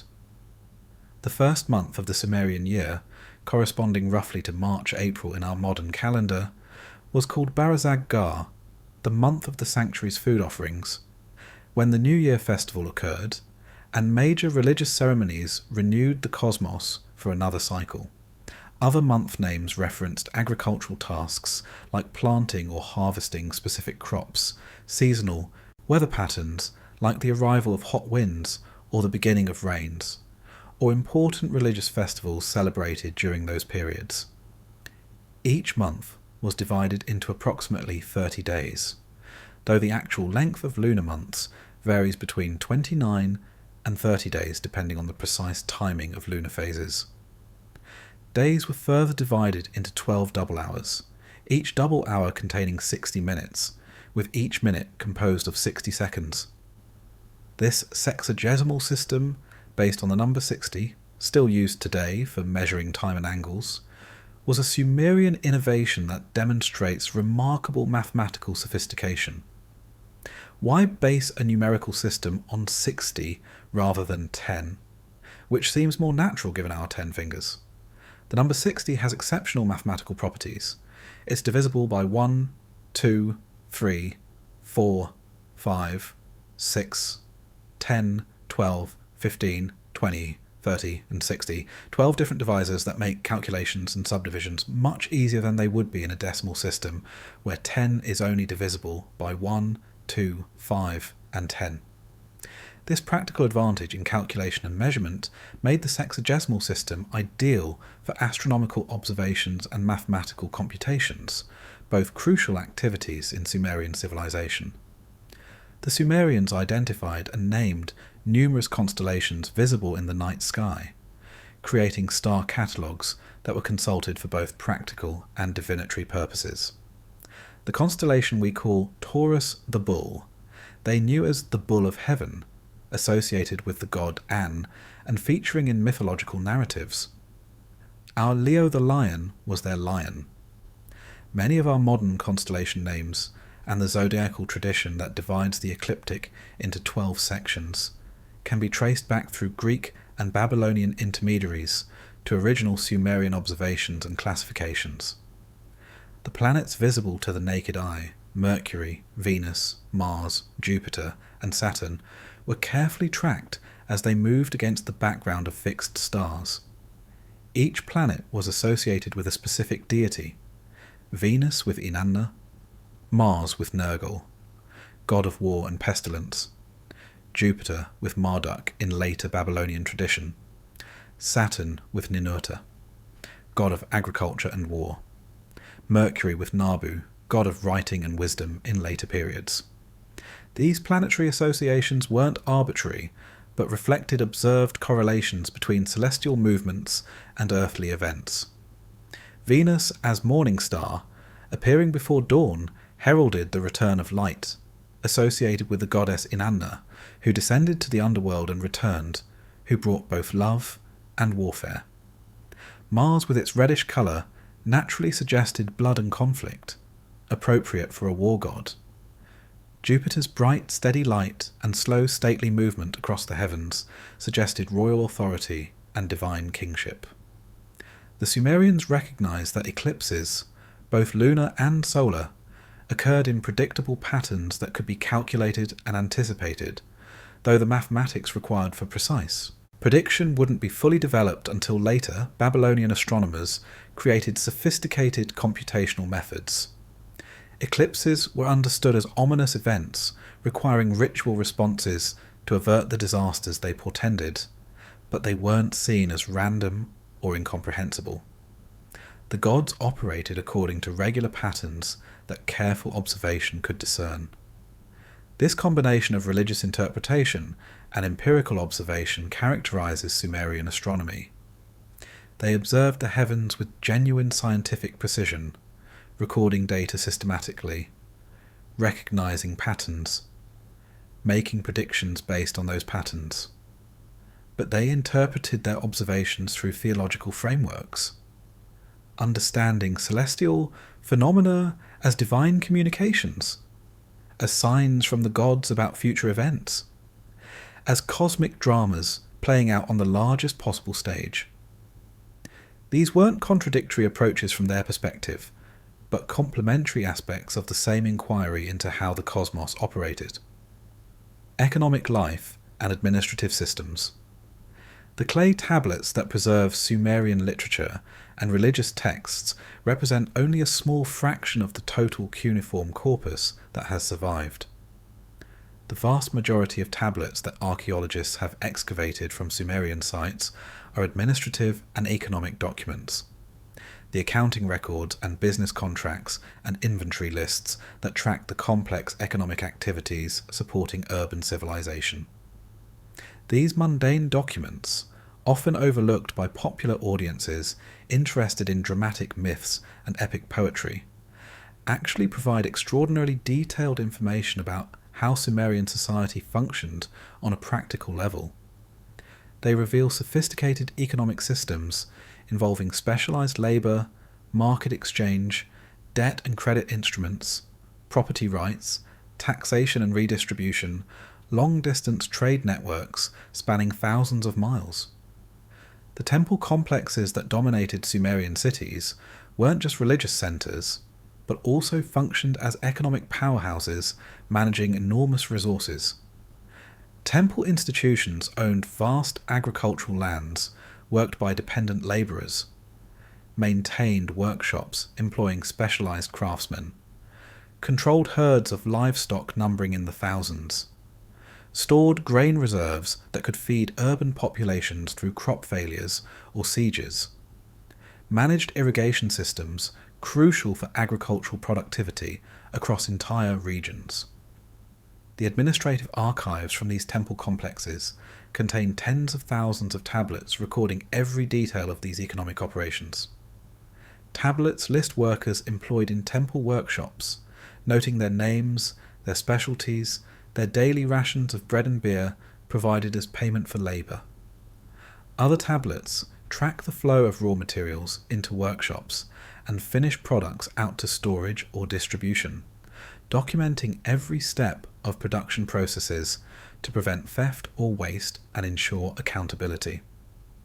One category of tablets records land tenure arrangements, who controlled which fields, what rents or shares of harvest were owed to temple authorities, which plots had been granted to temple personnel as payment for their service, which were rented to tenant farmers, who worked the land and delivered a portion of the yield. These documents reveal complex property rights that allowed for multiple levels of claims on the same land. The temple as ultimate owner, an administrator as tenant with heritable rights, a subtenant who actually worked the soil and divided the harvest among these various claimants according to established proportions. Another category tracks livestock, particularly the enormous flocks of sheep that provided wool for textile production, one of ancient Mesopotamia's most important industries and a major export commodity. Tablets list individual shepherds responsible for specific flocks, noting how many animals of each type they received at the beginning of the accounting period, how many died or were lost to predators, how many were born, how much wool was sheared, how many animals were delivered to temple authorities for sacrifice or slaughter, leaving a calculated expected number that the shepherd would be held accountable for at the next accounting. This level of detailed record keeping required sophisticated numerical systems and calculation methods. The Sumerians used several different numerical systems depending on what they were counting. One system for discrete objects, another for grain measures, another for area measures, yet another for weight measures. Each system had its own particular structure with different base units and conversion factors that scribes had to master. Beyond temple economies, private commerce also flourished in Sumerian cities. Merchant families engaged in long-distance trade, importing precious materials not available locally, copper from Oman, tin from Afghanistan or Anatolia, lapis lazuli from Afghanistan, cedar wood from Lebanon, exotic stones and shells from the Persian Gulf. These luxury items were essential for temple ritual and royal display, marking wealth and status for elite classes who commissioned elaborate objects demonstrating their prosperity and taste. Trade contracts, preserved on tablets, document business partnerships formed for specific commercial ventures. One merchant would provide capital, another would physically travel to distant regions to obtain goods. Profits would be divided according to predetermined shares after expenses were deducted. These documents included provisions for various contingencies. What would happen if goods were lost to robbery or shipwreck? How disputes would be resolved? What penalties applied if one party failed to fulfill their obligations? Credit and debt instruments allowed for commerce that transcended immediate exchanges of goods for equivalent value. Loans could be made in silver, used as a universal medium of exchange, though not coined currency in the modern sense, or in grain or other commodities, with interest charged according to customary rates that varied depending on the term of the loan and the security offered. Interest rates of 20% for grain loans and 33% for silver loans appear commonly in documents, suggesting these were standard customary rates rather than individually negotiated terms. Debt slavery existed as a solution to insolvency. Someone who couldn't repay debts could enter into bondage to the creditor, working off the obligation through labour over a period of years. This wasn't permanent hereditary chattel slavery, but a temporary condition that ended when the debt was satisfied. Legal codes included provisions limiting the terms of debt bondage and protecting the rights of those working off obligations, preventing the worst abuses while still providing mechanisms for debt collection in a society that lacked modern bankruptcy procedures or limited liability frameworks. The sophistication of Sumerian economic systems challenges simplistic narratives about ancient societies as primitive or rudimentary. These were complex market economies with specialized production, extensive trade networks, sophisticated financial instruments, detailed accounting systems, and legal frameworks regulating commerce. The temple-dominated institutional structure differed significantly from modern capitalist economies, but the underlying economic logic of production, exchange, accumulation, and redistribution operated according to principles that remain recognizable today. Daily life in the Sumerian world. Beyond the grand narratives of creation myths and the administrative details of temple economies, the clay tablets also preserve glimpses of ordinary daily life in Sumerian cities. How people actually lived, what they ate, where they lived, what they wore, what concerns filled their days. The typical Sumerian house was constructed of mud brick, usually rectangular in plan, built around a central courtyard that provided light and ventilation to surrounding rooms. Mesopotamian climate made this courtyard design practical. Hot, dry summers meant that thick mud brick walls provided insulation against heat, while the courtyard created airflow that cooled interior spaces. Flat roofs, also accessible via stairs, provided additional living space during hot summer nights when sleeping outdoors was more comfortable than remaining in enclosed rooms that retained daytime heat. Archaeological excavations of residential neighbourhoods in Sumerian cities reveal houses of various sizes, from small single-room structures housing poor families to large multi-room complexes with numerous storage areas, reception halls, private quarters, and servant spaces indicating wealthy households. This distribution of house sizes demonstrates significant economic inequality, with prosperity concentrated among elite classes who controlled temple institutions, administrative positions, and commercial enterprises, while craftsmen, farmers, and labourers lived in much more modest circumstances. The diet of ordinary Sumerians was based primarily on barley, the most reliable grain crop in Mesopotamian conditions, where salinity from irrigation made wheat cultivation increasingly difficult. Barley was ground into flour for bread, the staple food consumed at every meal. Barley was also fermented to make beer, which wasn't a luxury beverage, but a dietary staple consumed daily by everyone, including children, providing both calories and nutritional value, while being safer to drink than water that might be contaminated with pathogens. The brewing process killed harmful microorganisms, and the resulting beverage provided B vitamins from the yeast. Vegetables supplemented grain-based diets: onions, garlic, leeks, lettuce, cucumbers, legumes including lentils and chickpeas. Dates from palm trees that grew well in southern Mesopotamia provided sweetness and could be pressed into cakes that stored well. Fish from rivers and canals provided protein, especially for those living near water sources.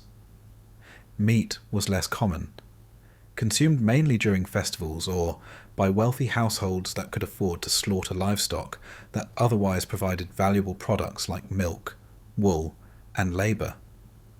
Sheep milk was processed into cheese that could be stored, providing protein without requiring slaughter of valuable animals. Butter and ghee were made from milk and used for cooking. Eggs from domesticated fowl supplemented protein intake. Sesame oil served for cooking and lighting lamps, though animal fats were also used for both purposes.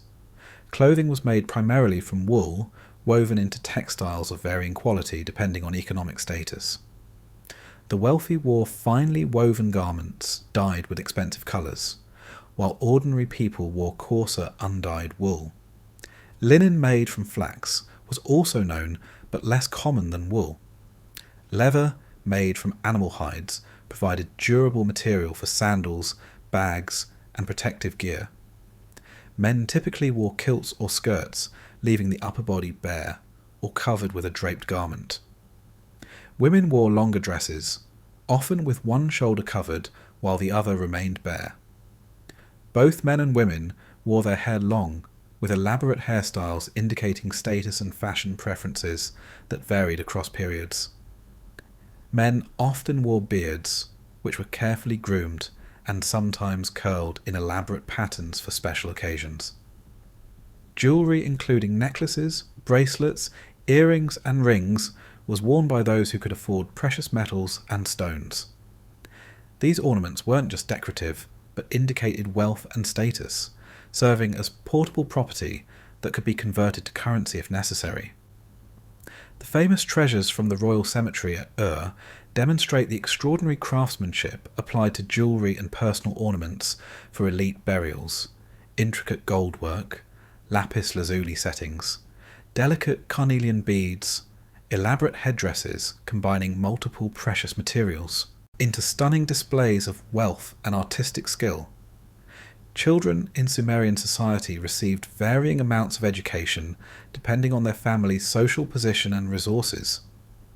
Elite children, particularly boys destined for scribal or administrative careers, attended schools called edubas, literally tablet houses, where they learned to read and write cuneiform script, studied mathematics and accounting, memorized literary classics and religious texts, practiced legal formulas and epistolary conventions. This education was rigorous and lengthy, taking years to master the complex writing system and the vast corpus of texts considered essential knowledge for educated persons. School texts that have survived include practice tablets, where students copied standard compositions, making errors that teachers corrected, showing the pedagogical process in action. Some tablets contain mathematical problems with solutions, demonstrating how computational skills were taught.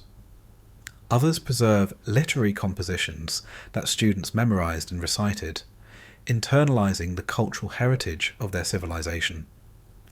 Education wasn't universal or compulsory. The vast majority of the population remained illiterate, learning practical skills through apprenticeship in family trades or workshops. Farmers learned agriculture from their fathers, working in fields from childhood. Craftsmen trained their sons in specialized techniques passed down across generations. Daughters learned domestic skills from mothers: cooking, spinning, weaving, child rearing, managing households.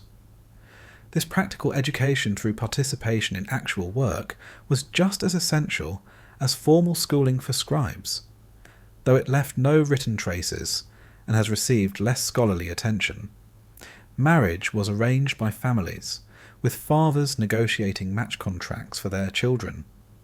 The prospective groom or his family paid a bride price to the bride's father, compensating for the loss of her labour to her birth family. The bride brought a dowry of property or goods into the marriage, which remained hers even if the marriage ended through divorce or widowhood. These property arrangements were carefully documented in marriage contracts that specified obligations and rights of both parties. Divorce was possible under certain circumstances, with legal codes specifying grounds and procedures. A wife who was childless after several years could be divorced, though she retained her dowry. A husband who wished to divorce a wife who had borne children had to return the bride price and might face penalties.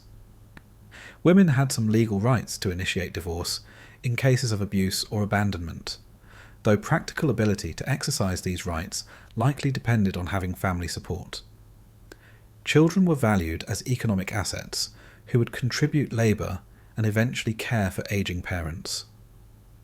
High infant mortality meant that many children died before reaching adulthood, though those who survived infancy had reasonable chances of living into middle age if they avoided accidents, violence, and epidemic disease. Life expectancy was far lower than modern standards, with many adults dying in their 30s or 40s, though some people certainly lived into their 60s or beyond if they survived the many hazards that claimed others. Disease was omnipresent in ancient urban environments, where sanitation was primitive and contagious illnesses spread easily through crowded populations. Despite medical practices combining empirical treatments with magical rituals, diseases that modern medicine can easily treat or prevent were often fatal in the ancient world. Infections from minor wounds could kill if they progressed to sepsis. Dental problems caused severe pain and sometimes death if infection spread. Parasitic diseases from contaminated water and food were chronic problems affecting most of the population to some degree. Yet, people created lives of meaning and value within these harsh constraints. They married and raised families, celebrated festivals, and observed religious rituals, took pride in their work and craftsmanship, enjoyed music and poetry and storytelling, formed friendships and community bonds, experienced love and grief and hope and disappointment, the full range of human emotions that transcend any particular historical or cultural context. The archaeological evidence. Everything we've discussed about Sumerian civilization ultimately depends on archaeological evidence recovered from sites across southern Iraq through decades of excavation by scholars from multiple nations working under extraordinarily difficult conditions, particularly in recent decades when warfare and instability have threatened both archaeological sites and the priceless artifacts they contain. The major Sumerian cities have all been excavated to varying degrees, though in most cases only a small fraction of each site has been explored due to the enormous size of these ancient urban centres and the limited resources available for archaeology. With its famous ziggurat and royal cemetery, has been extensively investigated through multiple expeditions beginning in the 1920s. Uruk, the largest Sumerian city, has been the subject of decades-long German excavations revealing architectural remains and artifacts spanning thousands of years. Lagash, Nippur, Eridu, Kish, and other major sites have all yielded tablets and monuments contributing to our understanding of Sumerian civilization. The preservation of cuneiform tablets buried in ancient ruins represents a remarkable stroke of archaeological fortune. Clay tablets are essentially imperishable when buried in dry conditions, with fired clay becoming as durable as any ceramic.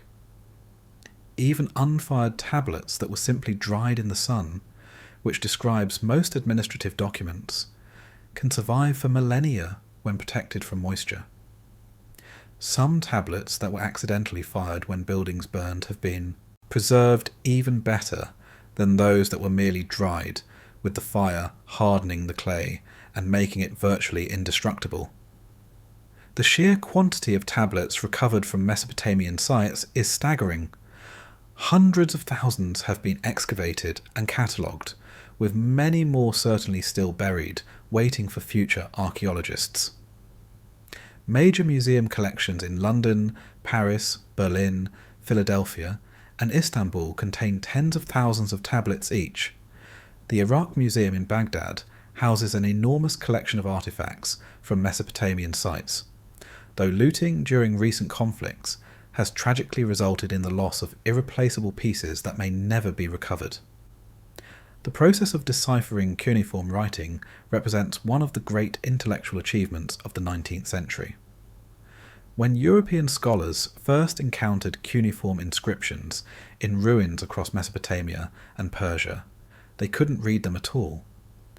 The script had been dead for nearly 2,000 years, with no living tradition of reading or writing it, no bilingual texts readily available to serve as Rosetta Stones unlocking the mystery.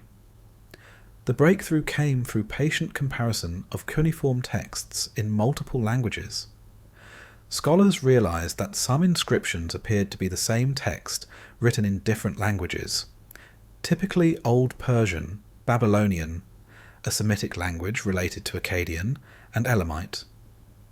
The Old Persian script was simpler and closer to known alphabetic systems, allowing it to be decoded first. Once scholars could read Old Persian, they could use bilingual inscriptions to work out the values of cuneiform signs in Babylonian. But Sumerian presented additional challenges because it wasn't related to any known language family. Unlike Akkadian, which belonged to the Semitic family, alongside Hebrew and Arabic, giving scholars some linguistic context to work with, Sumerian was an isolate with no known relatives. Every word had to be learned individually. Every grammatical pattern had to be deduced from context without benefit of comparative linguistics. The painstaking work of multiple generations of scholars gradually unlocked the Sumerian language, building dictionaries and grammars, identifying literary genres and historical periods, reconstructing the sounds of this dead language that no one had spoken in over 2,000 years. This collective effort continues today, with new tablets still being published and studied, new insights into Sumerian language and culture still emerging from careful analysis of texts that have waited in museum storerooms for decades since their excavation. Beyond tablets, excavations have revealed the physical remains of Sumerian civilization. Temples and palaces, city walls and gates, houses and workshops, irrigation canals and harbour facilities. The famous ziggurat at Ur still stands as a ruined but recognisable stepped pyramid, its mud brick core still solid after more than 4,000 years. Modern restoration has partially rebuilt its exterior, giving visitors a sense of how these enormous structures dominated ancient city skylines. Artifacts of extraordinary beauty and craftsmanship demonstrate the artistic achievement of Sumerian culture. Statues of worshippers with enormous eyes staring in eternal adoration were placed in temples as proxy worshippers, standing before divine images on behalf of the wealthy donors who commissioned them. Cylinder seals carved with intricate scenes were rolled across clay to create distinctive impressions, serving as signatures and identifying marks, each one unique, combining artistic expression with practical administration. The royal standard of Ur, a decorative object with inlaid shell and lapis lazuli, showing scenes of warfare and feasting, demonstrates sophisticated artistic composition and technical skill. Musical instruments recovered from the royal cemetery include lyres decorated with bulls' heads and elaborate inlay, showing that music was an important part of Sumerian culture, even if we cannot now recreate the actual melodies they played. Board games found in various excavations demonstrate that leisure activities included strategy games, with the royal game of being one of the oldest known board games, its rules partially preserved in cuneiform tablets. The physical remains and written records together create a remarkably complete picture of a civilization that flourished and ultimately declined over 3,000 years ago. We can read their words, see their artifacts, walk through ruins of their cities, examine their artistic creations, study their mathematical and astronomical achievements, understand their religious beliefs and cosmological speculations. The decline and legacy Sumerian civilization didn't end suddenly through catastrophic destruction, but gradually declined as political power shifted to Akkadian-speaking Semitic peoples who had lived alongside Sumerians in northern Mesopotamia, and who gradually became dominant politically even while absorbing and continuing Sumerian cultural traditions. The Akkadian Empire, under Sargon of Akkad, around 2334-2279 BCE, united Mesopotamia under centralized rule, with Akkadian becoming the lingua franca of administration and commerce, while Sumerian persisted as a sacred language for religious ritual and scholarly texts. This pattern, Sumerian maintained as the language of religion and high culture, while Akkadian served for everyday administration and commerce, would continue for centuries even after Sumerian ceased to be anyone's native language. Following the Akkadian period, the third dynasty of around 2112-2004 BCE, represented a Sumerian revival, a last flowering of Sumerian political power and cultural achievement.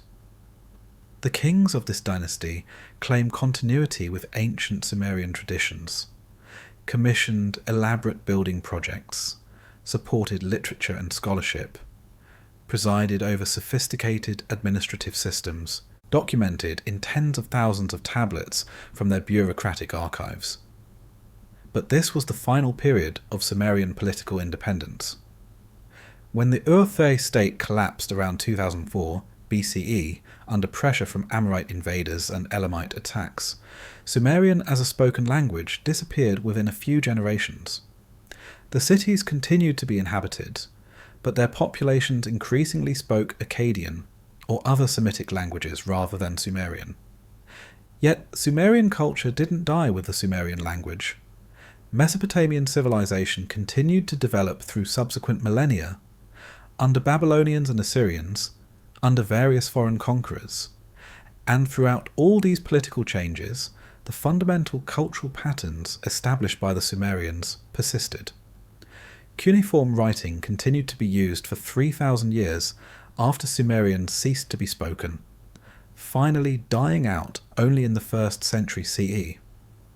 The literary tradition that Sumerian scribes had created continued to be copied and studied in scribal schools, with Sumerian serving as a classical language comparable to Latin in medieval Europe, no longer spoken but still studied by educated elites, still used for prestigious religious and scholarly purposes.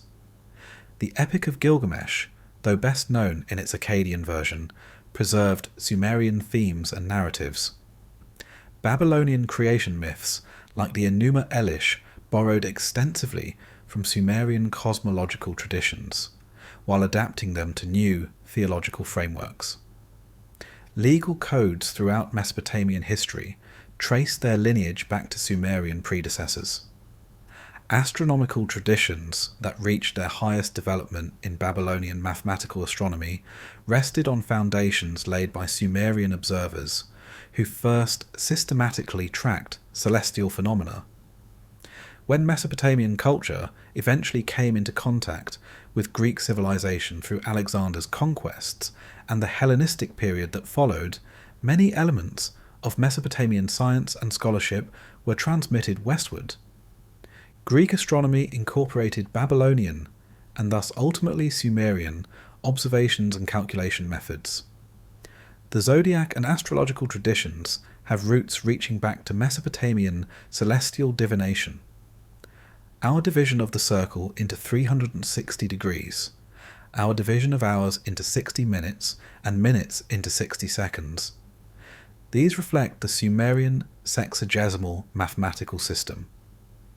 Biblical traditions about creation, the flood, the Tower of Babel, and many other narratives show clear influence from Mesopotamian sources that ultimately derive from Sumerian originals. The Hebrew creation story in Genesis, with its separation of waters above from waters below, its divine rest after creation was completed, its garden in Eden with rivers flowing out in 4 directions. All these elements have Mesopotamian parallels. The Noah narrative is obviously related to Mesopotamian flood stories, sharing so many specific details that direct transmission is undeniable. Through these various channels of transmission, scribal traditions maintained across millennia, cultural contact between civilizations, conquest and integration of diverse peoples and traditions, Sumerian contributions to human civilization spread far beyond the geographical and temporal boundaries of the civilization that created them. We are all inheritors of Sumerian innovations, whether we realize it or not, using their mathematical systems, reading their literary archetypes, thinking with categories and concepts they first articulated. Reflections on memory and meaning. We've journeyed through the Sumerian world, examining their myths and literature, their social institutions and economic systems, their religious practices and cosmological speculations. We've let them speak in their own words, preserved through 4,000 years in clay tablets that archaeologists have painstakingly recovered and scholars have laboriously decoded. What should we take away from this exploration of humanity's earliest civilization? Several themes emerge that transcend the specific cultural details of ancient Mesopotamia and speak to perennial human concerns that remain relevant in our contemporary world. First, the Sumerian experience reminds us that civilization is not automatic or inevitable, but represents a hard-won achievement requiring constant effort to maintain. The Sumerians created urban life out of a harsh environment that could easily have remained sparsely populated by nomadic herders and small-scale farmers. Through irrigation agriculture, architectural innovation, social organization, and cultural elaboration, they built something unprecedented. Cities of tens of thousands of people, monumental architecture reaching toward the sky, complex institutions that coordinated labor and distributed resources, literacy and learning preserved and transmitted across generations. But this achievement was fragile. Salinization from irrigation could destroy agricultural productivity. Warfare could level cities built over generations. Epidemic disease could decimate populations. Political collapse could shatter administrative systems. The Sumerians knew civilization was precarious because they had lived through catastrophes, floods that destroyed cities, invasions that toppled kingdoms, famines that killed thousands. Second, the Sumerian texts reveal sophisticated thinking about fundamental questions that still occupy philosophers and theologians today. Why does evil exist? Why do innocent people suffer? What is the purpose of human existence? Is there life after death? How should we live given our mortality? What obligations do we owe to each other, to our communities, to the cosmic order? The Sumerian answers to these questions differ from our modern responses, reflecting their very different cultural context and cosmological assumptions. But the questions themselves are remarkably similar, suggesting deep continuities in human consciousness across vast spans of time. Third, the historical record of Sumerian civilization and its eventual decline into cultures that absorbed and transformed Sumerian traditions illustrates how civilizations both endure and change across time. Nothing human is truly permanent in its original form. Languages die, political systems collapse, religious practices evolve beyond recognition. Cities are abandoned and buried under sand. Yet cultural patterns can persist even as their specific expressions change. Core insights can be transmitted even as they're adapted to new contexts. Later civilizations can build upon earlier foundations even while innovating and departing from ancestral models. The Sumerians as a distinct people disappeared, but their contributions, writing, legal codes, literary genres, astronomical observations, mathematical systems, persisted and continued to shape Mesopotamian and eventually global civilization. Finally, the Sumerian achievement in creating the first writing system and using it to preserve knowledge across generations represents perhaps their most significant contribution. Before writing, human culture was limited by the capacities of biological memory and oral transmission. Writing changed everything. For the first time, knowledge could be stored outside individual minds, examined at leisure, compared across sources, criticized and refined through repeated study. When we read Sumerian texts today, we're participating in a conversation that began over 4,000 years ago, and that continues into our present moment. The scribes who pressed these wedge-shaped marks into soft clay could not have imagined that their words would be read by people living in an utterly transformed world thousands of years in their future. Yet here we are, reading them, thinking about what they mean, incorporating their insights into our own understanding. Listening to ancient voices. We've travelled through the Sumerian world, listening to voices preserved in clay for over 4 millennia. We've explored their creation myths and flood narratives, their legal codes and economic systems, their astronomical observations and medical practices, their literature and cosmology. We've seen a civilization remarkable for its innovations and achievements, complex in its social organisation, sophisticated in its intellectual culture. The Sumerians were the first to do so many things that we now take for granted: writing, urban planning, law codes, formal education, astronomical observation, mathematical calculation, literary composition. They established patterns that would persist throughout Mesopotamian history, and that would eventually spread to influence cultures across the ancient world and ultimately our own civilization. But perhaps more important than any specific achievement is the simple fact that they created permanent records that allow us to know them at all. Most of human history is irretrievably lost. Countless generations lived and died, leaving no trace. The Sumerians escaped this oblivion through the fortunate circumstance that they wrote on clay in a climate where those tablets could survive for thousands of years. This preservation of memory across vast spans of time carries profound implications. We are not isolated in an eternal present, cut off from past and future. We are links in a chain of transmission that extends backward to the origins of civilization and forward to descendants who will inherit what we choose to preserve and transmit. The Sumerians could not have predicted that their tablets would be read by people of the 21st century. They wrote for their contemporaries and perhaps for their children and grandchildren.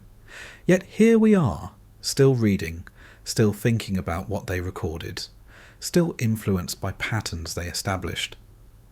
What will we leave for those who come after us?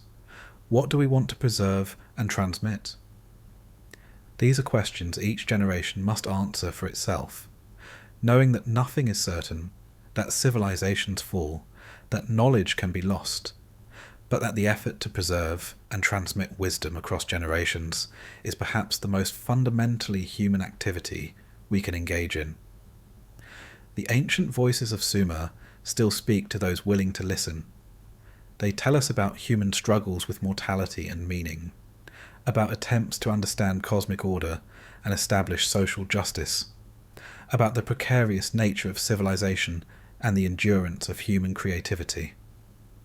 They remind us that we are part of a long story, that those who came before us grappled with similar questions, that we can learn from their successes and failures, their insights and limitations.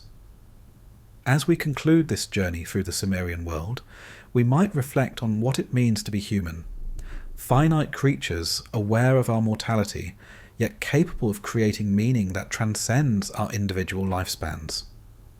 We build, we write, we teach, we preserve, hoping that something of value will survive us, that our lives will have mattered beyond our brief moment on Earth.